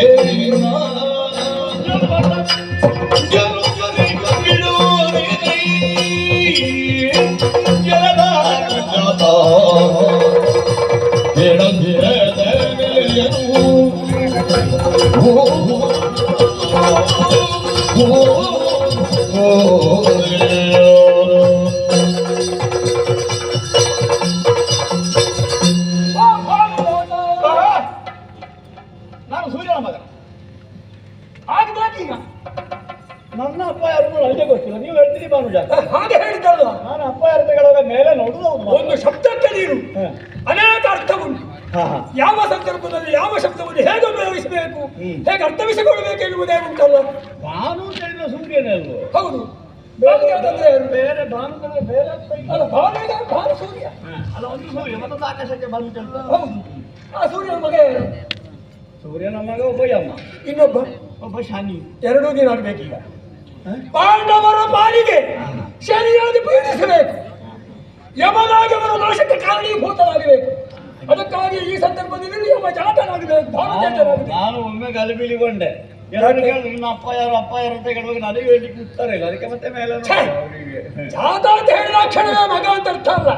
ಭಾನುಜಾತ ಎನ್ನುವಲ್ಲಿ ಸೂರ್ಯ ಶನಿಯೇ ಕಾರಣ. ಈಗ ಪಾಂಡವರಿಗೆ ಎರಡೂ ದಿನ ಆಗಬೇಕು. ಅಂತಹ ಸಹಕಾರ ಈ ಸದ್ಯದ ಸ್ಥಿತಿಯಲ್ಲಿ ನಿನ್ನ ಪಾಲಿಗೆ ಒದಗಿ ಬಂದಿದ್ದು ಇದು ಶತಸಿದ್ಧ. ಒಳ್ಳೆದಾಯ್ತು. ಸರಳು ಅಂತ ಹೇಳಿದೆಯಲ್ಲ, ಹೌದು. ಸರಳವಾದ ವಿಷಯ ಅಲ್ಲ ಇದು. ಅಲ್ಲ ಅಲ್ಲ, ಸರಳು ಎನ್ನುವುದು ಸರಳವಾದ ವಿಷಯ ಅಲ್ಲ.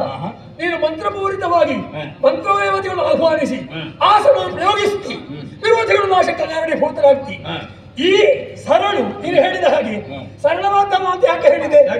ಉರಿಯುವ ವಿಷದುರಿಗೆ ಅಂಬರದೊಳಗಿರುವ ಕಗ ಸಂತತಿ ಅಡಿಯೇ ನೀನು ಮಂತ್ರ ಹೇಳಿದ್ಯಾ? ಇಲ್ಲ. ತಂತ್ರ ಉಂಟಾ? ತಂತ್ರ ಇಲ್ಲ. ನಿನ್ನಲ್ಲಿ ತಂತ್ರವೂ ಈ ವೇಳೆಯಲ್ಲಿ ಶಿಷ್ಯ ಹೌದು. ಆದ್ರೆ ತಂತ್ರಿಗಳ ಶಿಷ್ಯ ಅಂತ ಹೇಳಿಕೊಳ್ಬಹುದು. ಆ ತಂತ್ರಿಗಳ ಒಡನಾಟ ಇದ್ದು ನಿನ್ನ ತಂತ್ರ ಪ್ರಯೋಗ ಇಲ್ಲಿ ಸಾಧ್ಯವಾಯಿತೆ ಹೇಳು. ಇಲ್ಲ ಇಲ್ಲ, ನಾನು ಮಂತ್ರಾವಾಹನೆ ಮಾಡಲಿಕ್ಕೆ ಗೊತ್ತಿಲ್ಲ ಅಂತಲ್ಲ, ಅದಕ್ಕೆ ಮೊದಲೇ ಗುಣ ಕೊಡ್ತಾವ. ಅದೇ ಹೇಳಿದ್ದು ಸರಳವಾದ ವಿಷಯ ಅಲ್ಲ.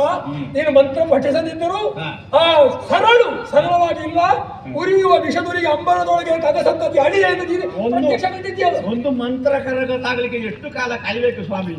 ಋಷಿ, ಛಂದಸ್ಸು, ಜ್ಞಾನ ಇದನ್ನೆಲ್ಲ ಹೇಳಿ ನಾವು ಉಪಾಸನೆಗೆ ಇರುವಂತಹ ಮಂತ್ರ ಹೇಳ್ತಾ ಸಾವಿರ ಮಂತ್ರ ಆದ್ಮೇಲೆ ದೇವತೆಗಳು ಬರುವುದು ನಾನಿದ್ದೇನೆ ಅಂತ ಯಾರಿಗೆ ಹೇಳಿ ಪ್ರಯೋಜನ ಇಲ್ಲ. ಇಷ್ಟೆಲ್ಲ ಉಂಟು ನಮ್ಮಲ್ಲಿಂದ. ಸಾಧನಾ ಪಥದಲ್ಲಿ ಮುಂದುವರಿದವ ಅವರ ಸಾಧನೆ ಹೇಳಬೇಕಷ್ಟೇ ವಿನಃ ನಾನು ಹಾಗೆ ಮಾಡಿದ್ದೇನೆ ಹೀಗೆ ಮಾಡಿದ್ದೇನೆ ಸಾಧನೆ ಪಥದಲ್ಲಿ ಮುಂದುವರಿ ಬೇಡ. ಕಣ್ಣಾರೆ ಕಾಣ್ತಾ ಇದೆಯಲ್ಲ, ನಾನು ನಿಮ್ಮಲ್ಲಿ ಹೇಳಿದೆ. ಕಣ್ಣಾರೆ ಕಾಣ್ತದೆ ನಿನ್ನ ಪರಸ್ಪರ ನೀವು ನಮಗೆ ಗೊಣಗಿಕೊಂಡಿರುವುದಲ್ವ? ಆದ್ರಲ್ಲಿ ಹೇಳಿದ್ದ ಗೊಣಗುವುದಲೇ ಸರಳ ನೀವು ಗುರುಗಳು ಶಿಷ್ಯ ಅಲ್ಲ, ಸರಳಾದಲ್ಲ ಅಂತ ಹೇಳಿದಾಕೆ ಮಂತ್ರ ಪ್ರಯೋಗ ಮಾಡದಿದ್ರು ಈ ಅಸ್ತ್ರವೋ ಶಸ್ತ್ರವೋ ಪರಿಣಾಮಕಾರಿಯಾಗಿ ಮುಂದುವರಿಯುತ್ತಾ ಉಂಟು ಎನ್ನುವುದರಿಂದ ಏನೇ ಭಾನುಜಾತಕ್ಕೆ ಅಸ್ತ್ರದ ನೆಲೆಯನ್ನು ತಿಳಿಯದ ನೀ ಹುಟ್ಟಿದೆ. ಸರಳ ಅಂತ ಹೇಳಿದ್ದು ಈ ಸರಳಿನ ನೆಲೆಯನ್ನು ತಿಳಿಯದೆ ನೀ ಹೂಡಿದೆ. ನೆಲೆ ಅಂದ್ರೆ ಎಂತದ್ದು? ಈಗ ಈ ಅಸ್ತ್ರ ಹೇಗೆ ಹೋಗ್ತದೆ, ಎಲ್ಲಿರ್ತದೆ, ಏನು ಮಾಡ್ತದೆ, ಏನನ್ನು ಸಾಧಿಸ್ತದೆ ಎಲ್ಲವನ್ನೂ ಕೂಡ ನೀನು ದಿಕ್ಕಿನಲ್ಲಿ ಅಳೆಯುವಂತಹ ಮಾಪಕವಲ್ಲ ಇದು. ಸರ್ಪಮುಖೀಶ್ವರ. ಹೌದು, ನಾನು ಎಣಿಸಿದಂತೆ ಸಾಗುತ್ತದೆ. ಇಲ್ಲಿಂದ ಹೊರಟು ಅಲ್ಲಿಗೆ ತಲುಪುವಾಗ ಕೊರಳನ್ನೇ ತರೀಬೇಕು ಎಂಬ ಉದ್ದೇಶ.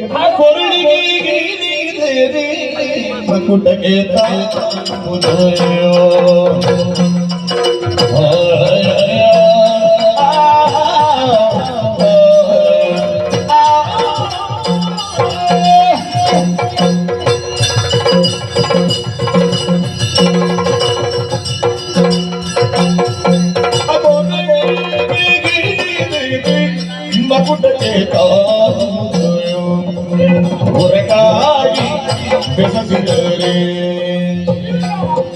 ನೀ ಹೊರಗಾಗಿ ಬೆಸಸಿದರೆ ಶಿರವ ಕತ್ತರಿಯುವುದು ಇದು ಸಿದ್ಧ ಬೇಗನೆ.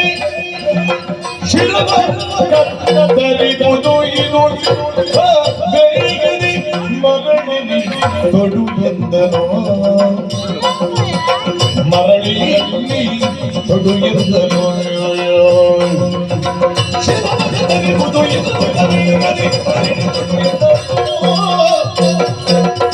ಹಳ್ಳಿಗೆ ಬಿಡಿದರೆ ಮಕ್ಕಳಿಗೆ ದುರಗಾಗಿ ಬೆಸಸಿದರೆ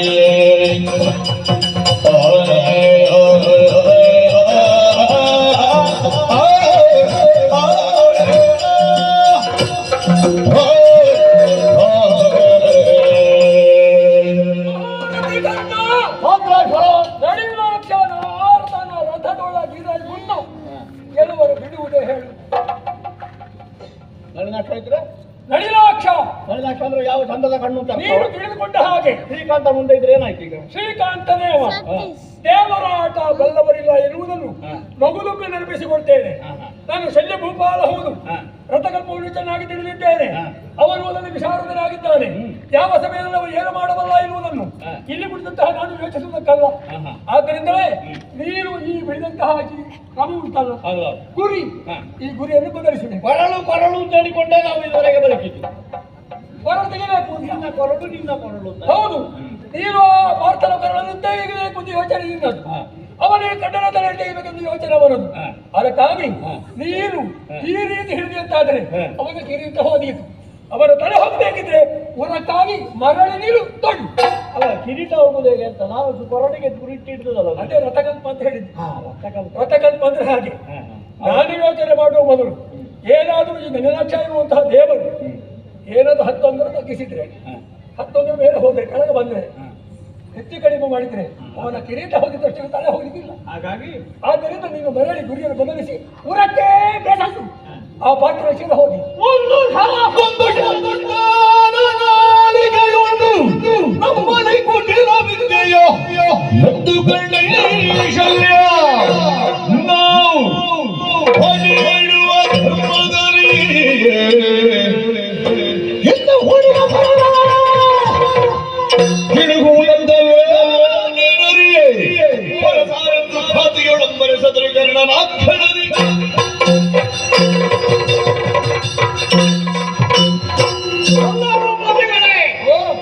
ದೊರಕಿದಂತಹ ಶಂಕರಾಭರಣ ಈ ಸಪ್ತಮುಖೀಶ್ವರ ಇದನ್ನು ಬಳಸುವಲ್ಲಿ ನಾನು ಜೋಡಿಸಿದಂತಹ ಕ್ರಮ ಸರಿಯಾಗಿಲ್ಲ. ಆಧಾನ ಸಂಧಾನ ಮರಳಿ ಗುರಿಯನ್ನು ಬದಲಿಸಿ ನನ್ನನ್ನು ಮತ್ತೊಮ್ಮೆ ಸಂಧಿಸು ಅಂತ ಹೇಳ್ತಾ ಇದ್ದೀರಲ್ಲ. ಹೌದು. ಏನು ಮಾಡೋಣ ಗುರುಗಳೇ, ಏನು? ನಾನು ಸಂಧಾನ ಮಾಡಿ ಆಯ್ತು. ಹ? ಅಲ್ಲ, ಸಂಧಾನ ಮಾಡಿ ಆದ್ಮೇಲೆ ಆ ಶರ ಅದನ್ನು ಬದಲಾವಣೆ ಮಾಡ್ಲಿಕ್ಕೆ ಆಗುದಿಲ್ಲ. ನಾನು ಹೇಳಿದ್ದು ಪಾರ್ಥನ ಶಿರ ಹ. ಕತ್ತರಿಸಬೇಕಿದ್ರೆ, ಹ. ಈಗ ಕೌರವನಿಗೆ ಗರ್ವ ಬರಬೇಕಿದ್ರೆ ಹ್ಮ್. ಒಂದು ಕ್ಷಣ ಕಾಲ ಯೋಚನೆ ಮಾಡಿ ನಾನು ಹೇಳಿದ ಕೇಳು. ನಾನು ಸಂಧಿಸುವುದಕ್ಕೆ ಮೊದಲೇ ಕೇಳ್ತಿದ್ರೆ ಆಗುತ್ತಿತ್ತೋ ಏನು? ಯಾವುದು? ಅಲ್ಲ, ಇದನ್ನು ಸಂಧಿಸುವುದಕ್ಕೆ ಜೋಡಿಸುವುದಕ್ಕೆ ಮೊದಲೇ ಕೇಳ್ತಿದ್ರೆ ಆಗುತ್ತಿತ್ತ ಏನು? ಮತ್ತೆ ಕೇಳಿದೆಯಲ್ಲ, ಅದು ಕೇಳುವಾಗ ತಡ ಆಯ್ತು ಅಂತ. ಅಲ್ಲ ಕೇಳಿದೆಯಲ್ಲ, ನಾನು ಹೇಳಿದ್ದೇನಲ್ಲ. ಸಲಹೆ ಯೋಗ್ಯವಾಗಿದೆ, ಹ?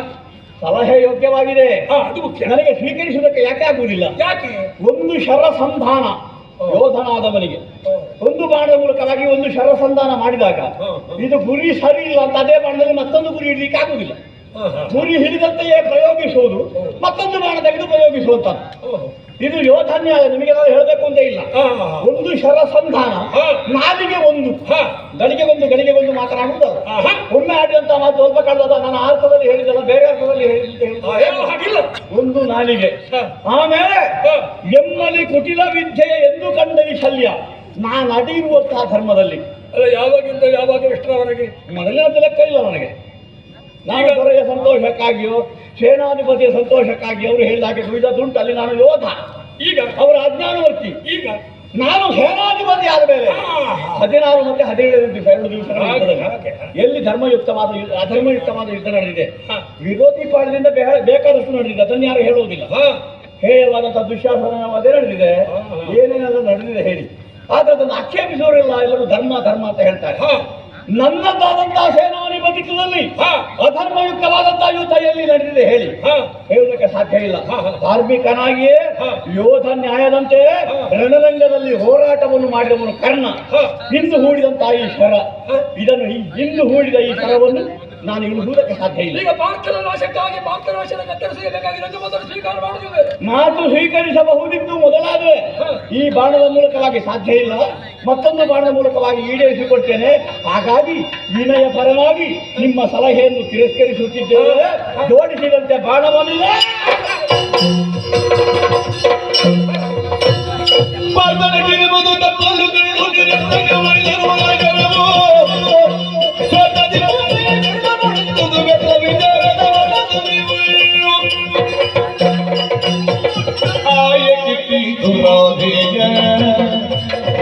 ಲಾಲಿತು ಕೌಂತೆಯ ತಪ್ಪಿದ ಮೋಸವಾಯಿತೇನೆ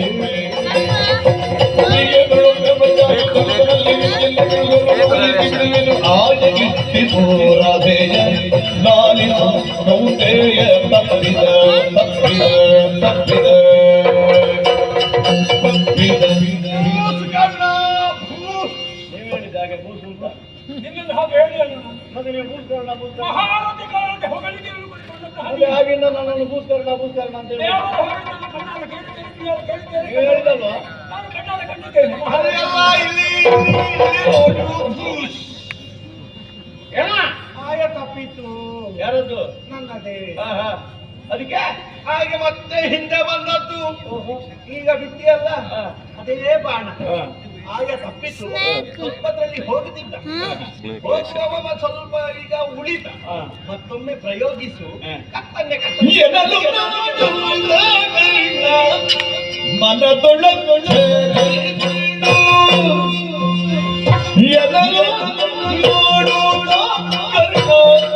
ಮನದೊಳಗೊಳ್ಳೆ ವಿನಯದಿ ನೀನಾರವಿರುತ್ತ ಕೇಳಿದೆ ವಿನಯದಿ ಯಾರ ವಿರುದ್ಧ ಕೇಳಿದರೆ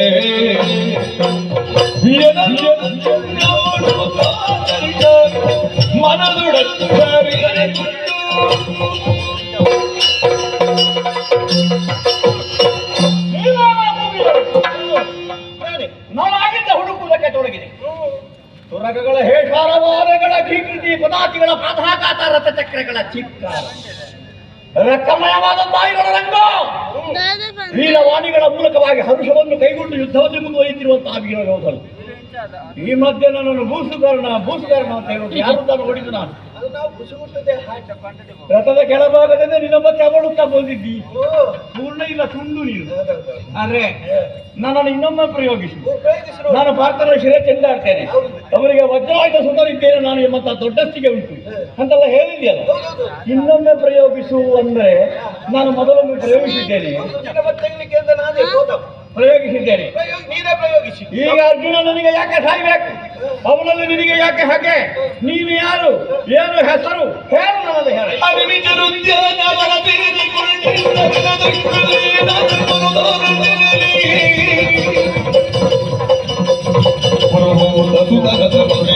ಸಮಯದೊಳಗೆ ಗೆಳೆದನು ತನ್ನ ಸ್ವಭಾವದೊಳಗೆ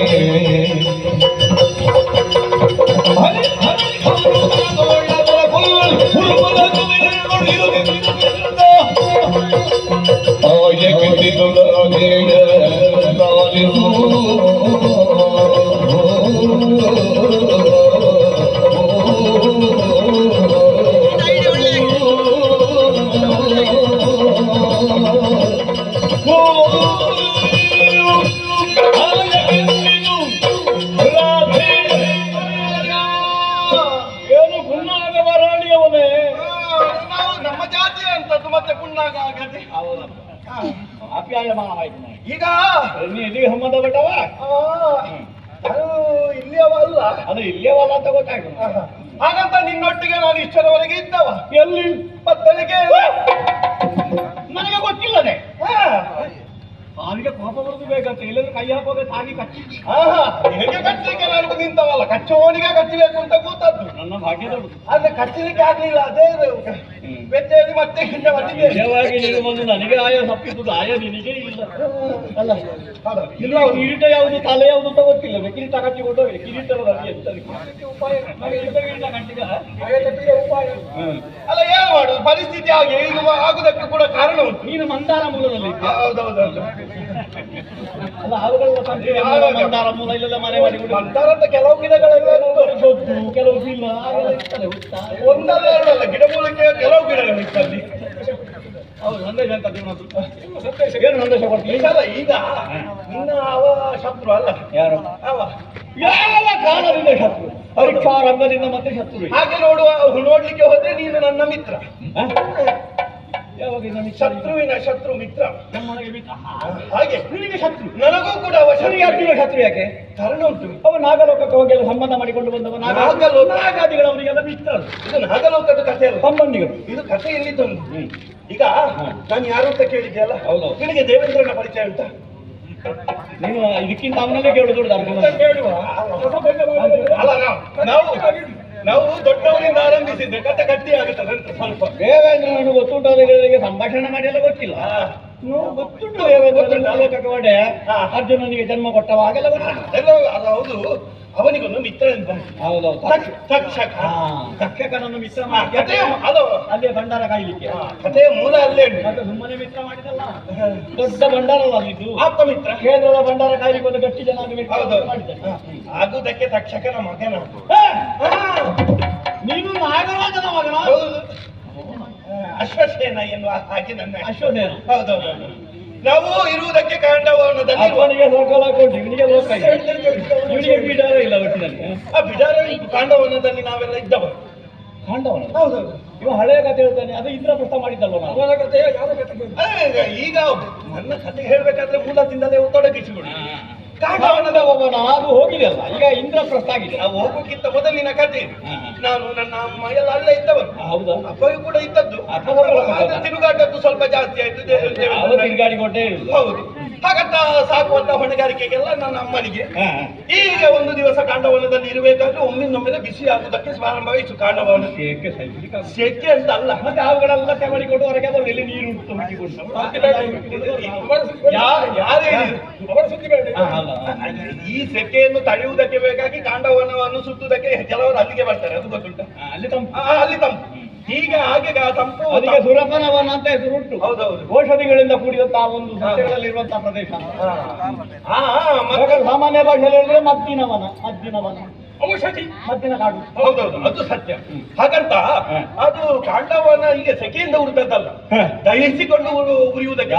ಬೆಂಕಿ ಹಾಕಿದ್ರಲ್ಲಿ ತಂದು ಬೆಂಕಿ ಮತ್ತೆ ನಮಗೆ ಈ ಕಾಡೆಲ್ಲ ಹಾಳು ಮಾಡಲಿಕ್ಕೆ ಕೆಲವರು ಬೆಂಕಿ ಹಾಕಿದ್ದು ಹೌದು. ಯಾರು ಅಂತ ಮತ್ತೆ ನಮಗೆ ವಿಷಯ ಗೊತ್ತಾಯ್ತು, ಕತೆ ಗೊತ್ತಾಯ್ತು. ಬೆಂಕಿ ಬೀಳುವುದಕ್ಕೂ ಒಂದು ಕತೆ ಉಂಟಂತೆ. ಯಾರು ಹಾಕಿದೆ ಬೆಂಕಿ? ಇದು ಬೆಂಕಿ ಹಾಕಿದ್ದಲ್ಲ, ಅದು ಅಗ್ನಿ ಆಹುತಿ ಮಾಡಿಕೊಂಡು ಹೋದದ್ದು. ಅದು ಅವ ಹೊರಟ್ರೆ ಹಾಗೆ ಅಗ್ನಿ.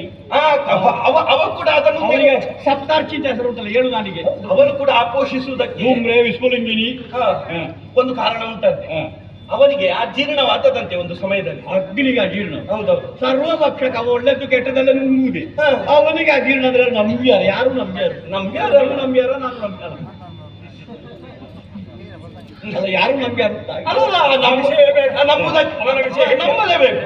ಅವ ಒಂದು ಒಮ್ಮೆ ಶ್ವೇತಕಿ ಅಂತ ಒಬ್ಬ ಯಾಗ ಮಾಡುವುದಕ್ಕೆ ಶುರು ಮಾಡಿದ. ನಿರಂತರವಾಗಿ 100 ಯಾಗವನ್ನು ಮಾಡಿ ಇದ್ದದ್ದನ್ನೆಲ್ಲ ನೆನಪಾಗುದು. ತುಪ್ಪವನ್ನೆಲ್ಲ ಅಗ್ನಿಗೆ ಸುರಿದು, ಆ ತುಪ್ಪವನ್ನು ಅಗ್ನಿಗೆ ಯಜ್ಞ ಮಾಡುವಾಗ ತುಪ್ಪ ಸುರಿಯೋದು ಬೇರೆ ಸುರಿಲಿಕ್ಕೆ ಅದನ್ನು ಹೇಳಿದ್ದೀರ. ಒಂದು ಒಮ್ಮೆ ಅಲ್ಲ, ನಿರಂತರವಾಗಿ 100 ವರ್ಷಗಳ ಕಾಲ ಧಾರೆಯಾಗಿ ಸುರಿದದ್ದು. ಇವತ್ತು ಸಿಕ್ಕಿತು ಅಂತ ಎಲ್ಲವನ್ನು ತಿಂದದ್ದು ಆ ಪುರುಷನ. ಹೌದು. ಹಾಗಾಗಿ ಅವನಿಗೆ ಅಜೀರ್ಣ ಶುರುವಾಯಿತು. ಹಾಗಾಗಿ ಅಶ್ವಿನಿ ದೇವತೆಗಳಿದ್ದಾರೆ, ಅವರೊಂದಿಗೆ ಹೋದದ್ದು. ಅಶ್ವಿನಿ ದೇವತೆಯಲ್ಲಿ ಹೋದಾಗ ಒಳ್ಳೆ ವೈದ್ಯ ಅಲ್ಲ, ಒಳ್ಳೆ ವೈದ್ಯ. ಈ ಹೊಟ್ಟೆ ನೋವು ಅಜೀರ್ಣ ಎರಡು ಗುಡಿಗೆ ಕೊಟ್ಟರೆ ಎಲ್ಲ ಮುಗಿತಾರೆ. ಈ ಗುಣಗೆ ಚೂರ್ಣ ಗುಡಿಗೆ ಕಷಾಯ ತೈಲ ಎತ್ತಬೇಕು ಅಡಿಗೆಯಲ್ಲಿ ಅವರು ಆಗಲೇ ಬರ್ತಾರೆ. ಆಗಲೇ ಕೊಡ್ತಾರೆ ಅಂತ ಮಾಡಿದ್ರು. ಅವರು ಕೊಡ್ತಾರೇನು ಅವರ ಬೈಲಿಯಲ್ಲಿ ಆಗ ಇರಲಿಲ್ಲ. ಸಿದ್ಧ ಮಾಡಿದ್ದೇನೆ ಮುಗಿದಿರ್ತಾರೆ. ಹಾಗಂತ ಇವರಿಗೆ ಮಾರ್ಗ ಹೇಳ್ತಾರೆ, ನಾಳೆ ಬನ್ನಿ, ನಾಳೆ ಬರ್ತಾರೆ. ಹಾಗಂತ ಮಾರ್ಗವನ್ನು ಸೂಚಿಸಿದ್ರು. ಹೀಗೆ ಅಜೀರ್ಣವಾದದ್ದೆಲ್ಲ ನಿಲ್ಲಬೇಕಾದ್ರೆ ಆಯುರ್ವೇದಕ್ಕೆ ಆಗಬೇಕು. ಅಲ್ಲ ಅದೇ ಅಲ್ವಾ? ಅದೇ ಅದು ಗುಣ ಆಗುದು ನಿಧಾನ ಆದ್ರೂ ಕೂಡ ಕಾಯಿಲೆ ನಿರ್ವೇದಕ್ಕೆ ಉಪವೇದವಾಗಿರುವಂತಹ ಆಯುರ್ವೇದ, ಯಜುರ್ವೇದಕ್ಕೆ ಉಪವೇದವಾಗಿರುವಂತಹ ಧನುರ್ವೇದ, ಸಾಮವೇದಕ್ಕೆ ಉಪವೇದವಾಗಿರುವಂತಹ ಗಾಂಧಾರ. ಹಾಗಂತ ಅದೆಲ್ಲ ಗಿಡಮೂಲಿಕೆ ಇರುವುದೆಲ್ಲಿ? ಕಾಂಡವನದಲ್ಲಿ. ಕಾಂಡವನದಲ್ಲಿ ಅಲ್ಲಿರುವಂತಹ ಎಲ್ಲ ಗಿಡಮೂಲಿಕೆ ಕಾಂಡವನ ಎಲ್ಲ ಅಂತಲ್ಲ, ಕಾಂಡವನವನ್ನೇ ಸುಟ್ಟು ಬೂದಿ ಮಾಡಿ ಅಂತಾದ್ರೆ ನಿನ್ನ ಅಜೀರ್ಣ ಗುಣ ಆಗುತ್ತದೆ ಅಂತ ನನಗೆ ವರ್ತಮಾನ ಬಂದಿದೆ. ನಾನು ಆ ಕಾಲಕ್ಕೆ ಬರಲಿಲ್ಲ. ನಾನು ಬಂದಿರೋದು ವರ್ಣಾಂತರ ಪ್ರಯೋಗ ಮಾಡಿ ನಂದಿಟ್ಟಿದ್ದೆ. ಅವ ಹೋದ ಪ್ರಯತ್ನ ಮಾಡಿದಂತೆ 2-3 ಸರಿ ಪ್ರಯತ್ನ ಮಾಡಿದ. ಆದ್ರೆ ನಮ್ಮಪ್ಪ ಇಂದ್ರನ ಸ್ನೇಹವನ್ನು ಗೆಲ್ಲಿಸಿದವರಲ್ಲ, ನಾವಿದ್ದೇವೆ ಅನ್ನುವಂತ ಕಾರಣದಿಂದಲೋ ಏನು ಇಂದ್ರನವನ ಪ್ರಯತ್ನಕ್ಕೆಲ್ಲ ಅಡ್ಡಿಪಡಿಸ್ತಾ ಇದ್ದ. ಮೋಡವನ್ನು ಬರಿಸಿ ಮಳೆಯನ್ನು ಸುರಿಸ್ತಾ ಇದ್ದ. ಇಂದ್ರ ಮಳೆ ಸುರಿಸಿದ. ಹೌದೌದು. ಆದ್ರೂ ಅರ್ಜುನ ಬಾಣದ ಸಂಡರ ಕಟ್ಟಿದ. ಇವ ಹೋಗಿ ನೀರು ಬೀಳದ ಹಾಗೆ ನೋಡಿಕೊಂಡ. ಅದು ಹೌದು. ನೋಡಿಕೊಂಡವನು ಯಾವುದೇ ಒಂದು ಪ್ರಾಣಿಗಳು ಹೊರ ಹೋಗದ ಹಾಗೆ ಬಾಣದ ಪಂಜರವನ್ನೇ ನಿರ್ಮಿಸಿದ. ಇವ ಅಗ್ನಿ ದಹಿಸುವುದಕ್ಕೆ ಪ್ರಾರಂಭಿಸಿದ. ಮತ್ತೆ ಆಮೇಲೆ ಇದ್ದವರೆಲ್ಲರೂ ಸುಡುವುದಕ್ಕೆ ಪ್ರಾರಂಭಿಸಿದ್ರು. ಹ. ನಮಗೂ ಕೂಡ ಬಿಸಿದಾಗಿತ್ತಲ್ಲ. ಹ್ಮ್. ಅಮ್ಮ ಮತ್ತು ನಾನು ಉಳಿಬೇಕೆನ್ನುವಂತ ಒಂದೇ ಕಾರಣದಿಂದಾಗಿ ಹ. ನನ್ನ ಬಾಲವನ್ನು ಅಮ್ಮ ಕಚ್ಚಿಕೊಂಡು ಅಮ್ಮನ ಬಾಲವನ್ನು ನಾನು ಕಚ್ಚಿ ಮೇಲಕ್ಕೆ ಹಾರಿದ್ವಿ. ಸರ್ಪಗಳಿಗೆ ಒಂದು ಹಾರುವ ಗುಣ ಉಂಟು. ಹೌದೌದು, ಮುಖವಾಗಿ ಹೋಗುದೇ ನಾವು. ಅಲ್ಲಿಂದ ಮತ್ತೆ ಬೀಡಾರಲ್ಲಿ ಮಾಡಿದ್ದೀವಿ. ಹಾ. ಅಲ್ಲಿಂದ ಆದ್ರೆ ನಮ್ಮದೊಂದು ಕರ್ಮ ಇವ ಅರ್ಜುನ ನೋಡಿದ. ಹ. ಅವ ನೋಡಿದ್ರೆ ನೋಡಿ ಏನು ಮಾಡಿದ ಅವನು. ಕೃಷ್ಣ ನೋಡಿ ಅರ್ಜುನನಿಗೆ ಸೂಚಿಸಿದ. ಸೂಚಿಸಿದ್ದ ತಡ ಅವನ ಬತ್ತಳಿಕೆಯನ್ನು ಬಾಣವನ್ನು ತೆಗೆದ, ನೇರವಾಗಿ ಗುರಿ ಇಟ್ಟ. ಎಲ್ಲಿಗೆ ಗುರಿ ತಾಗಿತ್ತು? ತಲೆಗೆ ಗುರಿ ಇಟ್ಟದ್ದು. ತಲೆಗೆ ಗುರಿ ಇಟ್ಟದ್ದು ಮೇಲ್ಮುಖವಾಗಿ ಹಾರ್ತಿದ್ದ ತಮ್ಮ. ಅಮ್ಮನ ತಲೆಯಲ್ಲಿ ಬಾಲ ಇದ್ದದ್ದು ನನ್ನದು. ಅಮ್ಮನ ತಲೆಯು ಹೋಯ್ತು, ನನ್ನ ಬಾಲ ಹೋಯ್ತು. ಓ, ಅಮ್ಮನಿನ ಬಾಲವನ್ನು ಹೀಗೆ ಕಚ್ಚಿಕೊಂಡು ಹಾಕಿದ್ರೆ ತಲೆ ತುಂಡಾಯ್ತು. ತುಂಡಾಯ್ತು. ಬಾಲ ಸಮೇತ ಕೆಳಗೆ ಬಿಟ್ಟು ಹ. ನೀನು ಅರ್ಧದದ್ದು ಮತ್ತೆ ನೀನು ಅರೆಯಾದದ್ದು ಅಂತ ಕೇಳಬೇಕು. ಅಮ್ಮ ಆ ಸಂದರ್ಭದಲ್ಲಿ ಅಲ್ಲಿ ದಹಿಸುವಂತ ಅಗ್ನಿಗೆ ಬಿದ್ದು ಅಮ್ಮ ಕೂಡ ಸುಟ್ಟು ಹೋದರು. ನಾನು ಹೇಗೋ ಬದುಕಿ ಬಂದೆ. ಅಲ್ಲಿಂದ ನನಗೆ ದ್ವೇಷ ಯಾರಲ್ಲಿ? ಈ ಅರ್ಜುನನಲ್ಲಿ. ಅಮ್ಮನನ್ನು ಕೊಂದಂತ ಇವನನ್ನು ನಿನಗೆ ಅವ ಮಲಗಿ ನಿದ್ರೆ ಮಾಡುವಾಗ ಕಚ್ಚಬಹುದಿತ್ತೆ. ನಮಗೆ ಆಧಾರ ಬಾಲ ಅಲ್ವೇ? ಹೆಡೆ ಎತ್ತಬೇಕಾದ್ರೆ ಬಾಲ ಒತ್ತಿ ಹೆಡೆ ಎತ್ತಿ ಕಚ್ಚಿ ಕಚ್ಚಬೇಕು ಅಂತ ಇತ್ತು. ಆದ್ರೆ ಬಾಲ ಇಲ್ಲದ ಕಾರಣ ಸೋತಿ. ಹಾಗಾಗಿ ನಿನ್ನ ಬತ್ತಳಿಕೆಯನ್ನು ಸೇರಿಕೊಂಡವ. ಇನ್ನು ಬತ್ತಳಿಕೆಯನ್ನು ಹೇಗೆ ಸೇರಿಕೊಂಡಿದ್ದು ಕೇಳಬೇಡ. ಆಯ್ತಾಯ್ತು, ಕೆಳಗೆ ಇಡುವಾಗ ನಾನು ಹೋಗಿ ಸೇರಿಕೊಂಡೆ. ಹೇಗೋ ಒಮ್ಮೆ ಪ್ರಯೋಗಿಸಿತು ಹೋಯ್ತು. ಏನು ಪ್ರಯೋಜನ ಆಗಲಿಲ್ಲ ಸುಮ್ಮನೆ ಬಿಡು. ನಿನಗೆಲ್ಲ ನಿಜವಾಗಿ ಅಲ್ಲಿಗೆ ತಲುಪುವಾಗ ಕಣ್ಣು ಕಾಣುವುದಿಲ್ಲ. ಕಣ್ಣು ನೀನು ಮತ್ತೆ ಮೇಲ್ಮುಖವಾಗಿ ಗುರಿ ಇಟ್ಟು ನಾವು ಸ್ವಲ್ಪ ಊರ್ಧ್ವ ಮುಖವಾಗಿ ಹೀಗೆ ಆಗುವುದಲ್ಲ. ನೀನು ಮತ್ತೊಮ್ಮೆ ಕೆಳಗೆ ಹಾವಿನ ಮುಖ, ದೇಹದಲ್ಲಿ ಹೊರಡುವ ಆತ್ಮದ ಮುಖ, ಬೆಂಕಿಯ ಮುಖ ಎಲ್ಲ ಮೇಲ್ಮುಖವಾಗಿರುವಂಥದ್ದು. ಅದು ನಿನಗೆ ಗೊತ್ತಿರೋ ವಿಷಯ. ಒಮ್ಮೆ ಹೋದ್ರೆ ಏನಂತ ಇನ್ನು ಸ್ವಲ್ಪ ಕೆಳಗೆ ಗುರಿ ಇಟ್ಟು ಮತ್ತೊಮ್ಮೆ ಪ್ರಯೋಗಿಸಂತೆ. ಅವನನ್ನು ನಾನು ಕೊಂದು ಮುಗಿಸ್ತೇನೆ.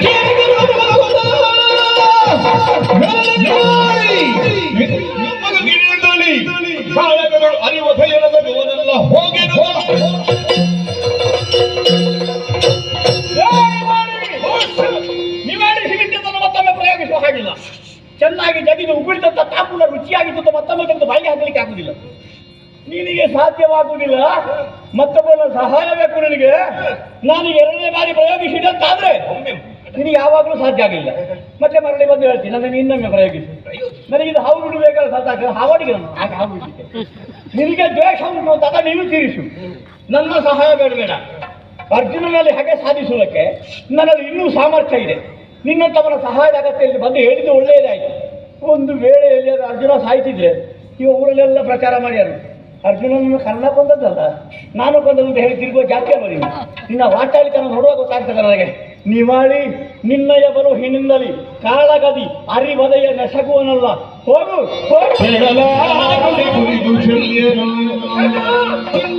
ಕೀಳು ಮಾಡದೆ ಮೇಳವಿಲಿ ಕೊಡುವುದಲ್ಲ ರವಿಜನ ತಂದ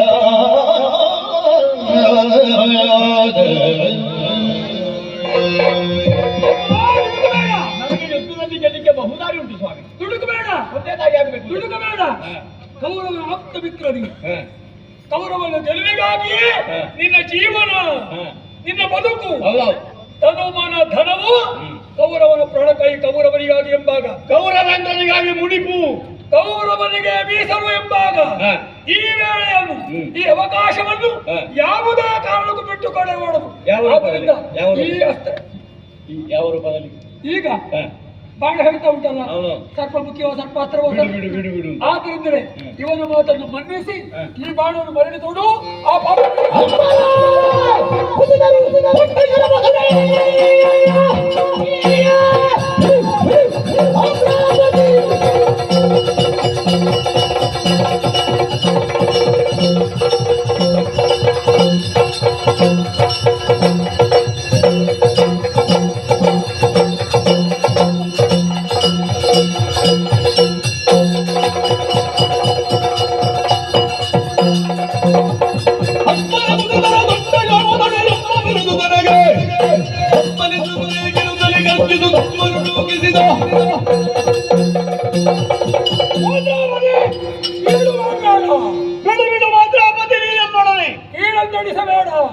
ಅನುಚಿತವಾದಂತಹ ವ್ಯವಹಾರ ಹೇಳುವುದಲ್ಲ, ಯೋಧನಿಗೆ ಉಚಿತವಾದಂತಹ ವಿಚಾರವನ್ನು ಮಾತ್ರ ಹೇಳಬೇಕು.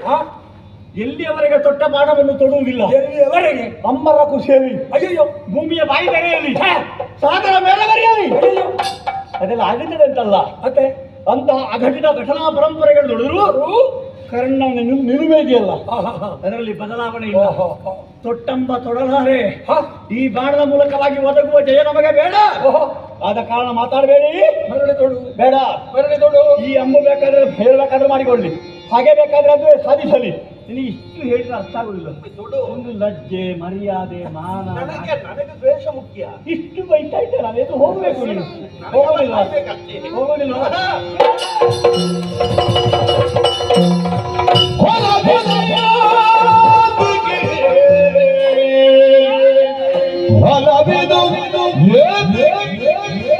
ರಣದಿ ನದಿಸುತ್ತ ಹುಣಸಿ ಕಾಣಿಯ ನಿಮದೊಳೊರಗಿ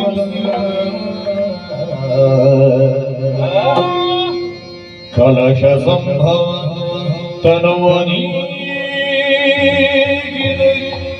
ಸುತನಿಗದುಳು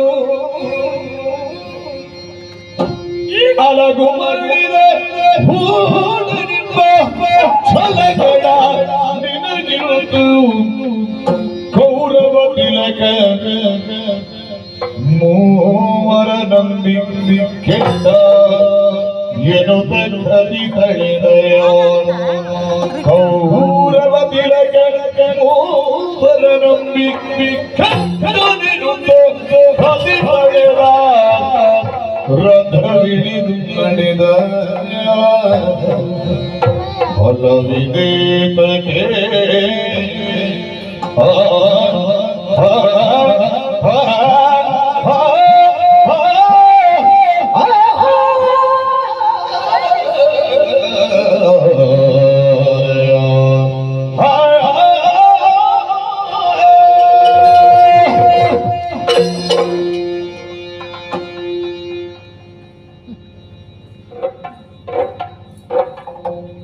ಹಲವು ಯಾಕೆ ಹಲವಾರು ನೀವು ಸಾಕು ನನಗೆ. ನಾನು ಈ ರಥಕ್ಕೆ ಸಾರಥಿಯಾಗಿ ಒದಗಿ ಬರಬೇಕಿದ್ರೆ ನೀನೆಷ್ಟು ಕಷ್ಟಪಟ್ಟಿದ್ದಿ, ಹೌದಪ್ಪ. ಕೌರವ ಎಷ್ಟು ಕಷ್ಟಪಟ್ಟಿದ್ದಾನೆ. ಕಾಡಿಬೇಡಿ ಮಾತನಾಡಬೇಡ ಹಲವು. ನಾನು ಮಾತನಾಡಾರೆ ಹಲವಿದೇತಕ್ಕೆ. ಯಾವುದು? ಕೌರವ ನಂಬಿದ, ನಿನ್ನನ್ನೂ ನಂಬಿದ, ಪಿತಾಮಹರಾದಂತಹ ಭೀಷ್ಮಾಚಾರ್ಯರು ನಂಬಿದ, ಹೌದು, ಗುರು ದ್ರೋಣರನ್ನೂ ನಂಬಿದ. ನಿಜ. ಈಗ ನೆನಪಂತದೆ ನಂಬಿಕೆಟ್ಟವರಿಲ್ಲ. ಕೆಟ್ಟು ಹೋಗಿದ್ದಾನೆ. ಯಾರು? ಯಾರು? ಕೌರವ. ಹಲವಿದೇತಕ್ಕೆ ರಣದಿ ರಚಿಸುತ್ತ ಹುರು ಶಿಖಂಡಿಯ ನೆವನು ಹೊರಬಂದಿದ್ದ. ಹೌದಪ್ಪ. ಶಿಖಂಡಿ ಬಂದ ಎನ್ನುವ ಮಂತ್ರಕ್ಕೆ ಆದ್ರೂ ಹೇಳಿದಷ್ಟು ಮಾಡಿದ್ದಾರೆ ಅವರು. ಅಲ್ಲ, ಹೇಳಷ್ಟು ಮಾಡಿದ್ದಾರೆ. ಯಾವುದು ಹೇಳಬೇಕು ಅದನ್ನು ಹೇಳಿಲ್ಲ. ಮಾಡು ಅದು ಹೇಳಿದ್ದಲ್ಲ. ಅಲ್ಲ, ಅವರಿಗೆ ಮಾಡಬೇಕಾದಂಥದ್ದು. ಕೌರವನ ತಲೆ ಉಳಿಸ್ತೇನೆ, ಪಾಂಡವರಿಗೆ ಒಬ್ಬರು ನಾಶ ಮಾಡ್ತೇನೆ ಅಂತ ಹೇಳಿದ್ರೆ ಇಲ್ಲ ಹೇಳಿಲ್ಲ ಅವರು. ಹೇಳಿಲ್ಲ. ಅವ್ರು ಹೇಳಿದ 10,000 ಮಂದಿ ಯೋಧರ ತಲೆ ಕಡಿಯುತ್ತೇನೆ. ಕೌರವರಿಗೆ ಬೇಕಾದ 10,000 ಅಲ್ಲ, ದಿನ 10,000 ಮಾಡಿ 10 ದಿವಸವಾಗ 1 ಲಕ್ಷ ಮಾಡಿ ಹಾಕಿ. ಕೌರವನಿಗೆ ಬೇಕಾದ ಒಂದು ಶಿರ. ಮಾಡಿವಾಗ್ಲಿ. ಹಾಗೆ ಶಿಖಂಡಿ ಬಂದ ಎನ್ನುವ ನೆವರನ್ನು ನಡ್ಕೊಂಡು ಆ ಭೀಷ್ಮ ಸರಳ ಮಂಚದಲ್ಲಿ ಮಲಗಿದರು. ಹೌದಪ್ಪ. ಅವರನ್ನು ಭಾರವಾಗಿ ಎಷ್ಟು ನೋಡಿದ್ರು ಪ್ರಯತ್ನ ಮಾಡಿದ್ರೆ ಸರಳ ಮಂಚ. ಏನೋ ಪೂರ್ವ ಕಥೆ ಎಲ್ಲ ಉಂಟ. ಅದು ಹೇಳಿದ್ರೆ ಬೇಡ ನಮಗೆ. ಅಜ್ಜ ಹೇಳಿಕೊಂಡಿದ್ರು ಅಲ್ಲಿ ಅದು ಹಿರಿಯರ ವಿಷಯ. ಆಮೇಲೆ ಗುರು ದ್ರೋಣಾಚಾರ್ಯರ ಸೇನಾಧಿಪತ್ಯ. ಹಬ್ಬ ಎಂತ ಯುದ್ಧ ಗುರುಗಳ 5 ದಿವಸ ಸಾಕು. ಮಹಾಪರಾಕ್ರಮದ ಕಥೆ ಎಲ್ಲ ನಡೆದದ್ದು ಆವಾಗಲೇ. 5 ದಿವಸ ಸಾಕು. ಆ ದ್ರೋಣಾಚಾರ್ಯರು ಮಗಸಂತ ಎನ್ನುವಂತಹ ವರ್ತಮಾನ ಕೇಳಿ ತನ್ನ ದೇಹತ್ಯಾಗ ಮಾಡಿದ. ಅವರಿಗೆ ಯೋಗ ಬಲದಿಂದ ಹೋಗ್ಲಿಕ್ಕೆ ಆಗ್ತದೆ. ಹೇಳಿದ್ದೆ ಅರ್ಧ ಬೇಕಾದ್ರೆ. ಅಲ್ಲ, ಹೇಳಿದ್ದೆ, ಅದು ಯೋಚನೆ ಮಾಡಲಿಲ್ಲ. ಅಲ್ಲ, ಗುರುಗಳು ಹೋದದ್ದು ಯಾಕೆ? ಹೋದದ್ದಾಗ ಮಗ ಎಲ್ಲಿದ್ದ? ಸಾಮಾನ್ಯ ಯೋಧ ಹೇಳ್ತಿದ್ರೆ ಅವ್ರು ಹೋಗ್ತಿರ್ಲಿಲ್ಲ. ಹೇಳಿದವ ಧರ್ಮರಾಯ ಪ್ರಚಾರದಲ್ಲಿ ಉಂಟಲ್ಲ, ಇವರು ಮಗನಲ್ಲಿ ಹೋಗಿದ್ದಲ್ಲಿ ಒಳಗೆ ಬೇಕಾಗಿ ಶರೀರವನ್ನು ಇಲ್ಲಿ ಬಿಡುವುದು ಯೋಗವಾಯ ಮೂಲಕವಾಗಿ ಅಲ್ಲಿ ಸ್ವರ್ಗಕ್ಕೆ ಹೋಗಿ ಬರುವಾಗ ಒಬ್ಬ ಕಟ್ಟು ಚೆಲ್ಲಿದ. ಪುತ್ರ ವ್ಯಾಮೋಹ, ಕತ್ತಿ ಹಿಡ್ಕೊಂಡು ಪುತ್ರ ವ್ಯಾಮೋಹ. ಆದ್ದರಿಂದಲೇ ಸೂತನ ಮಿತ್ರರಲ್ಲಿ ತಾನು ತನ್ನ ಮಾತನ್ನು ಕಳೆಕೊಂಡ. ಅಲ್ಲಿ ಇಬ್ಬರಗಾಲ ಮುಗಿಯಿತು. ಆಮೇಲೆ ಸೇನಾಧಿಪತಿ ಯಾರು ಅಂತ ಕೇಳಿದಾಗ ಕರ್ಣ ಅಂತ ಕೇಳಿ ಗುರುಪುತ್ರರಾದಂತಹ ಶತಾಮಾಚಾರ್ಯರೇ ಅನುಮೋದಿಸಿದ್ದಾರೆ. ಹೌದು, ಸೇನಾಧಿಪತ್ಯ ನನ್ನ ನಾಯಕತ್ವವನ್ನು. ಆಗ ನಡೆಯಿತು ನೋಡು. ಒಂದು ಯುದ್ಧ ಕಳೆದ ಮೇಲೆ ಏನಾಯಿತು, ಇನ್ನೇನು ಹಬತಿ ಕಲಿ ಕರ್ಣ ಅದೆಲ್ಲ ಕೇಳಬೇಡ, ನೆನಪು ಮಾಡುದಿಲ್ಲ ನಾನು. ಕಳೆದ ಘಟನೆಗಳು. ಸಾರಥಿಯೊಬ್ಬ ದೊರಕಿದ್ರೆ ಏನು ಮಾಡಬಲ್ಲ ಪ್ರಭು. ಸಾರಥಿಯೊಬ್ಬ ದೊರಕಿದೆ ಆದ್ರೆ ನನ್ನ ವಿಜೃಂಭಣೆ ಹೇಗೆ ನೋಡುವುದು ಗೌರವದಲ್ಲಿ ಹೇಳಿದೆ. ನಾನು ವಿಜೃಂಭಿಸಿದ್ದು ಹೌದಲ್ಲ? ಖಂಡಿತ ಹೌದು. ಶಲ್ಯ ಸಾರಥಿಯಲ್ಲಿ ಕರ್ಣನ ವಿಜೃಂಭಣೆಯನ್ನು ಹೇಗೆ ಹೇಳಿದ್ದೇನೆ. ಹಾ. ಈಗ ಈಗ ಈ ವೇಳೆಯಲ್ಲಿ ಹಾ. ಶಲ್ಯ ಮಾತನ್ನು ಉಪೇಕ್ಷಿಸಿದ್ರೇನು ಎಲ್ಲಿ? ಒಟ್ಟಂಬು ತೊಡೋದಿಲ್ಲ. ಯಾವಾಗ ಉಪೇಕ್ಷಿಸಿದ್ದು? ನನ್ನ ಮಾತೀಗ. ಒಂದು ಬಿಟ್ಟದ ಅದು ಬಿಟ್ಟು ಒಂದು ಮಾತಾಡ ಬಿಟ್ಟರೆ ಎಂತ ಬಿಟ್ಟದ್ದು? ನಾನು ಮೊದಲಿಂದೆಲ್ಲ ಕೇಳಲಿಲ್ಲ ನಿಮ್ಮ ಮಾತು. ಕೋಪಪಡಿಸಬೇಡ. ನಾನು ನಕಲವರಿಗೆ ಸಹದೇವನಿಗೆಲ್ಲ ಹೊಡಿವಾಗ ಅದಲ್ಲ ನಿನ್ನ ಈಗ ಲಕ್ಷ್ಯ. ಈಗ ಈಗ ಅದಲ್ಲ ನಿನ್ನ ಲಕ್ಷ್ಯ. ಈಗ ವಾಸ್ತವದಲ್ಲಿ ಅದಲ್ಲ ನಿನ್ನ ಲಕ್ಷ್ಯ ಅದಲ್ಲ. ಈಗ ವಾಸ್ತವ ನಾನು ಭೀಮನಿಗೆ ಹೊಡಿವಾಗ ಅದು ನಿನ್ನ ಲಕ್ಷ್ಯ ಅಲ್ಲ. ನಿನ್ನ ಲಕ್ಷ್ಯ ಯಾರು? ಅರ್ಜುನ. ಅಲಗೋ ಮರಳಿದೆ ಹೂಡನೆಂಬ ಕ್ಷಣಕಣ ನಿಮ್ಮ ಮೂವರು ನಂಬಿ ಕೌರವ ಕೆಟ್ಟ ಕೆಟ್ಟ ಕೆಟ್ಟ. ಇವು ಸಣ್ಣ ತುಂಡು ಬಾಣಕ್ಕೆ ಬೇಕಾಗಿ ಮಾತನಾಡಿ ನಾವು ನಮ್ಮ ಸಂಬಂಧ ಹಾಳು ಮಾಡಿಕೊಳ್ಳುವುದು ಬೇಡ. ನಾವು ಸಾಯಂಕಾಲ ಶಿಬಿರ ಸೇರಿದ ಮೇಲೆ ಬೇಕಾದ್ರೆ ನನ್ನ ಕೆನ್ನೆಗೆ 4 ಬಾರಿಸಿ. ಅದೇ ಈಗ ನೀವು ಒಂದು ಸಾರಥ್ಯ ಮಾಡ್ಬೇಕು. ಬನ್ನಿ ಈಗ ಕೂತ್ಕೊಳ್ಳಿ. ಕೌರವನ ಗೆಲುವಿಗಾಗಿ ಕಣ್ಣನ ಸೇನಾಧಿಪತಿ ನಾನು. ನನ್ನ ಮಾತನ್ನು ಉಪೇಕ್ಷಿಸಿದ ಬಳಿಕ ಅಲ್ಲ, ಒಂದು ಮಾಕೆ ಒಂದು ಯೋಧನಿಗೆ ಅವನದ್ದೇ ಒಂದು ಧ್ಯೇಯ ನ್ಯಾಯ ಅಂತ ಇಲ್ವ? ಸಾರಥಿಗಿಲ್ವಾ? ಅಲ್ಲ ಸಾರಥಿಗೆ ಉಂಟಪ್ಪ. ನಿಮ್ಮ ಮಾತುಗಳನ್ನು ಕೇಳಲೇ ಇಲ್ಲ ಅಂತಂದ್ರೆ ಸರಿ. ನಾನು ಮೊದಲಿದ್ರು ಕೇಳ್ತಾ ಬಂದಿದ್ದೇನೆ. ಇಲ್ಲಿಗ ಈ ಮಾತೆಲ್ಲ ಕೇಳಿಕ್ಕೆ ಆಗುತ್ತೋ? ಇದು ವಾಸ್ತವದ ಪ್ರತಿರೂಪ. ಸ್ವತಂತ್ರವಾಗಿ ಅವನವನಿಗೆ ಒಂದೊಂದು ಧ್ಯೇಯ ಇದೆ. ಇದು ವಾಸ್ತವದ ಪ್ರತಿರೂಪ ಕೇಳಿಲ್ಲಲ್ಲ? ಧ್ಯೇಯಗಳಿರ್ತದೆ.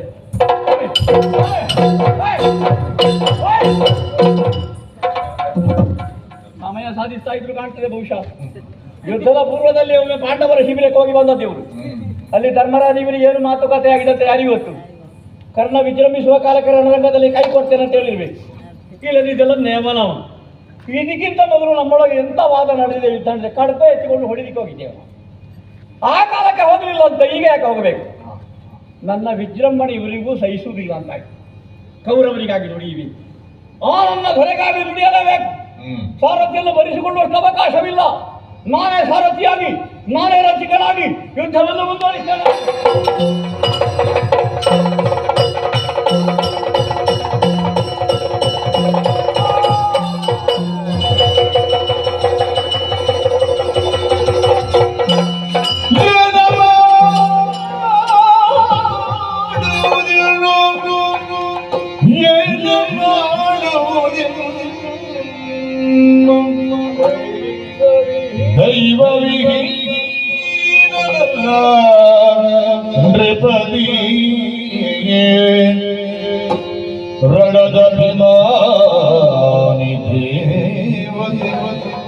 ಮುಳಿದಡಿಯೊಳಗೆ ನುಗ್ಗ ಚಿಂತಿಸಿದ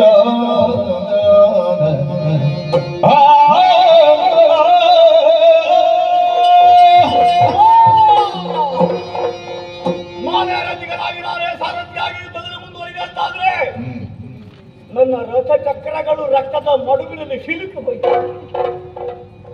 ತಪ್ಪರೆ ನೆಲಕ್ಕೆ ಕೆಡದೆ ನಾನು. ಭೂಮಿದೇವಿ ಮುಳಿದರೆ ಹೇಗೆ ನೆನಪಾಗ್ತಾ ಇದೆ ನನಗೆ. ಒಂದು ಕಾಲಕ್ಕೆ ದೊರಕಿದಂತಹ ಖಡ್ಗದ ಹರಿತವನ್ನು ಪರೀಕ್ಷಿಸುತ್ತಿದ್ದೆ ನಾನು. ಖಡ್ಗವನ್ನು ಚೆನ್ನಾಗಿ ಬೀಸುತ್ತಾ ಇದ್ರೆ ನನ್ನ ಕೈಯಿಂದ ಖಡ್ಗವೇ ಜಾರಿ ದೂರಕ್ಕೆ ಹೋಗಿ ಬಿದ್ದು ಬ್ರಾಹ್ಮಣನೊಬ್ಬನ ಧೇನುವಿನ ಮೇಲೆ ಬಿದ್ದು ಆ ಧೇನುವಿಗೆ ಸತ್ತು ಹೋಯಿತು. ಆ ಬ್ರಾಹ್ಮಣನ ಹೋಮ ಧೇನುವಾಗಿದ್ದದು. ಕೋಪಗೊಂಡಂತ ಆತ ಹೇಳಿದ್ದ, ನನ್ನ ಧೇನುವಿನ ಮರಣಕ್ಕೆ ಕಾರಣನಾದಂತ ನಿನಗೆ ರಣರಂಗದಲ್ಲಿ ವಿಜೃಂಭಿಸುವ ಕಾಲಕ್ಕೆ ನಿನ್ನ ರಥ ಚಕ್ರಗಳು ಆ ಶಾಪವಾಕ್ಯ ತಟ್ಟಿತೋ ಹೇಗೆ? ಕುಶಿಲು ಧರೆಗೆ ಬಿದ್ದನಲ್ಲ. ನಾನು ಸೋತದ್ದಲ್ಲಪ್ಪ, ನನ್ನ ದೊರೆಯಾದಂತಹ ಕೌರವೇಂದ್ರನ ಸೋಲು. ಅವನು ಸೋಲಕೂಡದವರು ಗೆಲ್ಲಲೇಬೇಕು. ಪ್ರಾಮಾಣಿಕವಾಗಿ ಪ್ರಯತ್ನಿಸಿ ರಥವನ್ನು ಸುಸ್ಥಿತಿಗೆ ತಂದು ಇವನಲ್ಲಿ ಯುದ್ಧಕ್ಕೆ ಮುಂದುವರಿಯಬೇಕು. ಅದಕ್ಕಾಗಿ ಭಾನುಸುತರಥಗೈದೋ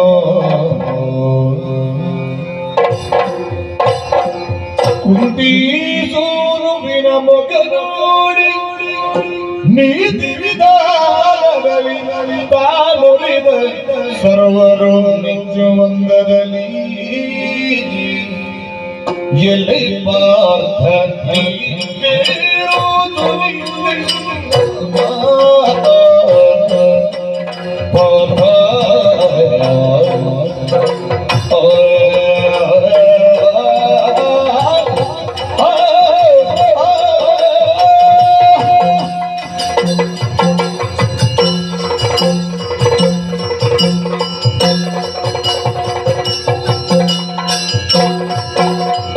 ಎಲೆ ಪಾರ್ಥ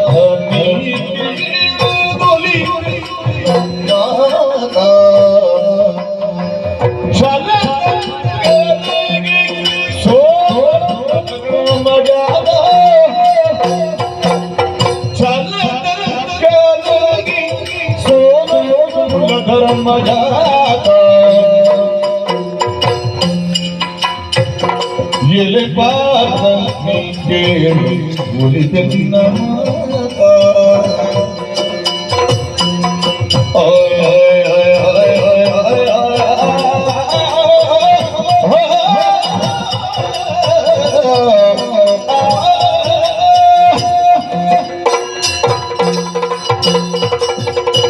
ಅಯ್ಯೋ ಪಾರ್ಥ, ಅರೆಗಳಿಗೆ ಸೈರಿಸು ಸೈರಿಸು.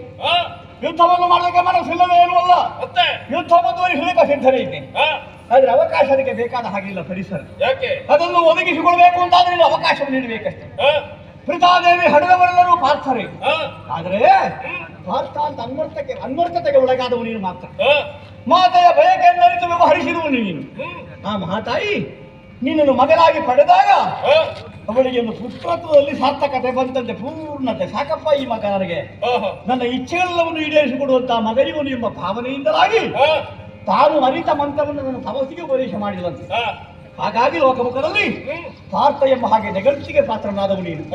ಧರ್ಮಜನತಾದಂತಹ ಆದರ್ಶವನ್ನು ಇವರಲ್ಲಿ ರೂಢಿಸಿಕೊಂಡಂತಹ ಪುಣ್ಯಾತ್ಮ. ದ್ರೋಣಾಚಾರ್ಯರ ಶಿಷ್ಯವೃತ್ತಿಯ ಮೂಲಕವಾಗಿ ಲೋಕದಲ್ಲಿ ಅಗ್ಗಳೆಯ ವೀರನಾದವನು. ಎಲೆ ಪಾರ್ಥ, ನೀ ಕೇಳುವುದು ಇದೆಲ್ಲ ಮಾತು. ಕಲಲಂಕನ ನೀನು ಯುದ್ಧಕ್ಕೆ ತೊಡಗಿದ ಶಪಥ ಮಾಡಿ ಮುಂದುವರಿದಂತಾದ್ರೆ ಕಾರ್ಯ ಸಾಧಿಸಿ ಮತ್ತೆ ಶಿಬಿರ ಸೇರುವ. ನನಗೆ ಚೆನ್ನಾಗಿ ಗೊತ್ತು ಸೂರ್ಯಾಸ್ತದವರೆಗಿರುವಂತಹ ಅವಕಾಶ, ಅದರೊಳಗೆ ಮಾಡಿದಂತಹ ಪ್ರತಿಜ್ಞಾ ಪೂರ್ಣಕ್ಕೆ ಬೇಕಾದ ಸಿದ್ಧತೆ, ಅದಕ್ಕಿರುವಂತಹ ಲಕ್ಷ್ಯ, ಆ ನಿಟ್ಟಿನಲ್ಲಿ ಮುಂದುವರಿತಾ ಇತ್ತು. ನಿನಗೆ ಅವಕಾಶ ಮಾಡಿ ಕೊಟ್ಟೆ ನಾನು. ಧರ್ಮಜನ ಆದರ್ಶ ಅಂತ ಹೇಳಿದನಲ್ಲ, ದ್ರೋಣಾಚಾರ್ಯ ಶಿಷ್ಯವೃತ್ತಿ ಅಂತ ಹೇಳಿದನಲ್ಲ, ಸದ್ಯಕ್ಕೆ ನನ್ನ ಸ್ಥಿತಿ ಏನಾಗಿದೆ?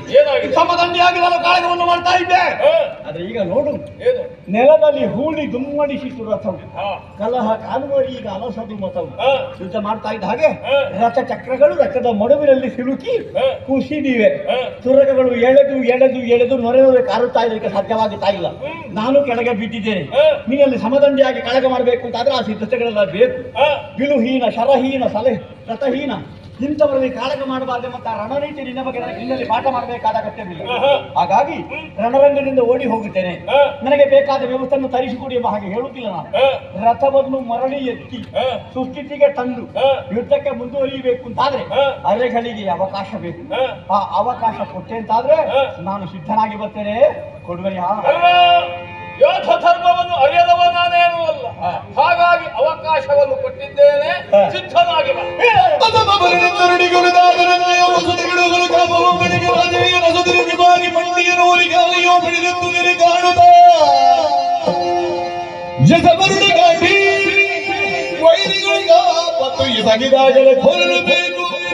ಎಂಬುದರಸುಗಳ ಕಥನಾದ ನೀತಿ ತೊಡು ತೊಡು ತೊಡು ತೊಡು ದಿವ್ಯ ಮಹಾತವರದ ಮನವೈರಿ ಗರ್ಜಿಸಿದನು.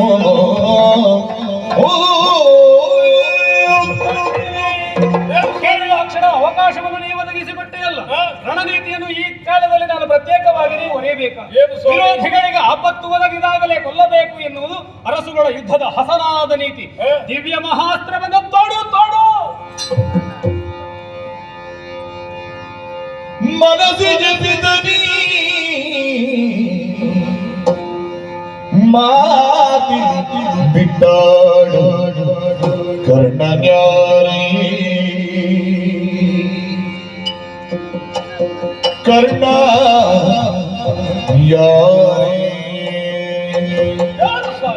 ಯತ್ನ ಮನದಲ್ಲಿ ಹಲವು ಹಂಬಲಿರುತ್ತಾಲಿರುವುದು ಕರ್ಣ ಯಾರೇ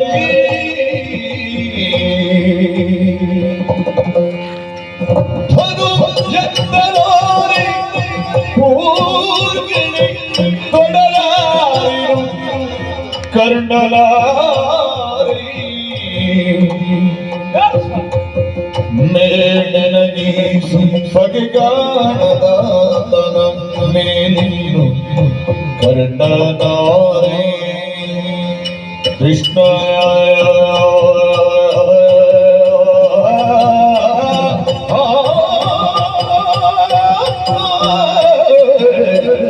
ಯಾರೇ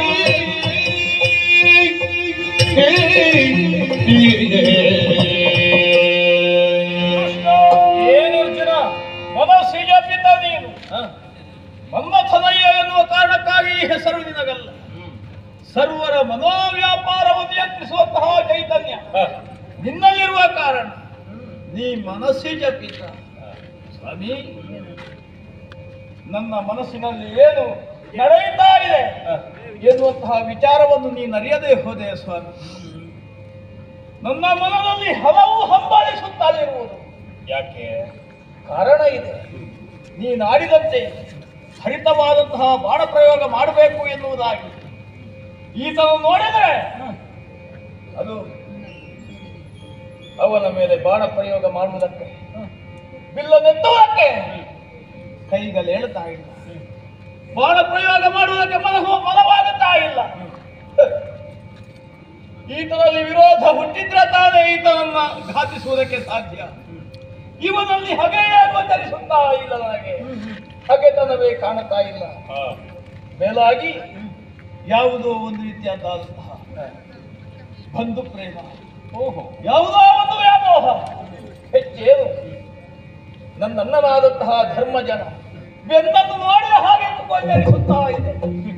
ಇವನ ಬೆನ್ನನ್ನು ಕಾಣುವಾಗ ಮೇಲಾಗಿ ಅದಕ್ಕಿಂತಲೂ ಅಧಿಕವಾದಂತಹ ಪ್ರೇಮ ಭಾವ ನನ್ನಲ್ಲಿ ಹುಟ್ಟುತ್ತಾ ಇದೆ. ಹಾಗಾಗಿ ಕೇಳ್ತಾ ಇದ್ದೇನೆ, ಈ ಕರ್ಣ ಯಾರು ಸ್ವಾಮಿ? ಯಾರಿವ? ಸಾಯದೊಳಗೆ ಕರದೊಳಗಾಯದ ಧನುವಿಲ್ಲ, ಹೌದು, ಬರಿದೆ ನಿರಾಯುಧನ ಕೊನರೆಂದೆಂದೈ ನೋಡು ಮನದೊಳಗೆ ನೋಡುವುದನ್ನು ಬಾಯ ಬಿಡುದಲ್ಲಿ ರಥವನ್ನೆಡೆದೆಳೆದು ಜಿರುಗಿರುವವನ ಮೇಲೆ ಉರುಗಾಯ ತೋರುವನ ನೀ ನಿಷ್ಠರು ಹೋಗಿಂದ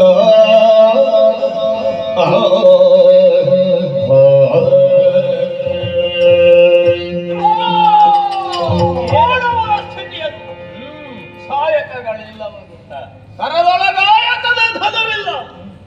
ಯೋಧನಾದಂತಹ ಆತನ ರಥ ಈಗಾಗಲೇ ನೆಲದಲ್ಲಿ ಕೂತು ಹೋಗಿದೆ.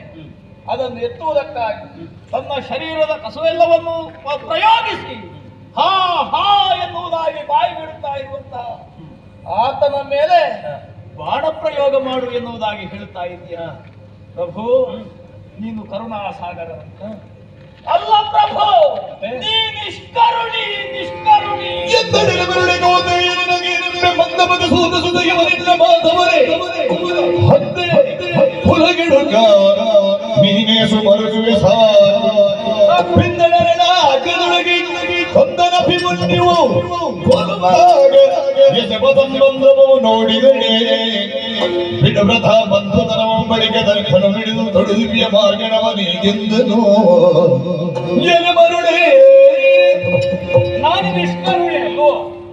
ನಿನಗೆ ಕರುಣೋಭಾವ ಉಕ್ಕೇನೆ ಬರುತ್ತಾ ಉಂಟು. ಇವನನ್ನು ಕಂಡ ಕ್ಷಣದಲ್ಲಿ ಯುದ್ಧಾರಂಭದಲ್ಲೇ ನಿನಗೆ ನಾ ಸೂಚಿಸಿದ್ದೆ. ಮನದ ಕ್ಲೈಭ್ಯವನ್ನು ಕ್ಲೇಶವನ್ನು ಹರಿದೊಗೆದ ಬಳಿಕ ಸಮರ್ಥವಾಗಿ ಯುದ್ಧವನ್ನು ನಿಭಾಯಿಸಿದವ ನೀನು. ಈ ಕಾಲದಲ್ಲಿ ಕರ್ಣನ ಬೆನ್ನ ನಿರೀಕ್ಷಿಸುತ್ತಾ ಇದ್ದ ಹಾಗೆ ನಿನ್ನ ಅಂತರಂಗ ಕರಗುತ್ತಾ ಉಂಟಲ್ವ? ಇವನಲ್ಲಿ ಬಂಧುತ್ವದ ಭಾವವೇ ಹೇಗೆ ತೋರಿಸುವುದಕ್ಕೆ ಸಾಧ್ಯ ಹೇಳು? ನಿಮಗೆ ವಿರೋಧಿಯಾಗಿ ನಿಂತಹ ಕವರವರಿಗೆ ಬೆಂಗಾಲಾಗಿ ನಿಂತಹ ಇವ ನಿಮಗೆ ನಿಜಾರ್ಥದಲ್ಲಿ ಬಂಧುವೇ ಅಲ್ಲ.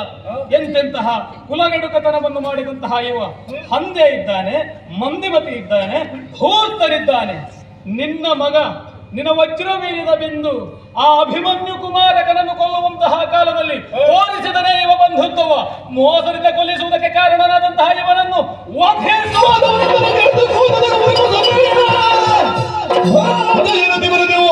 ಹೋಸವೆಂದು ಸೇರಿಕೊಂಡು ಭಾರಿಯೊಡೆಯುತ್ತ ರಾಧೆ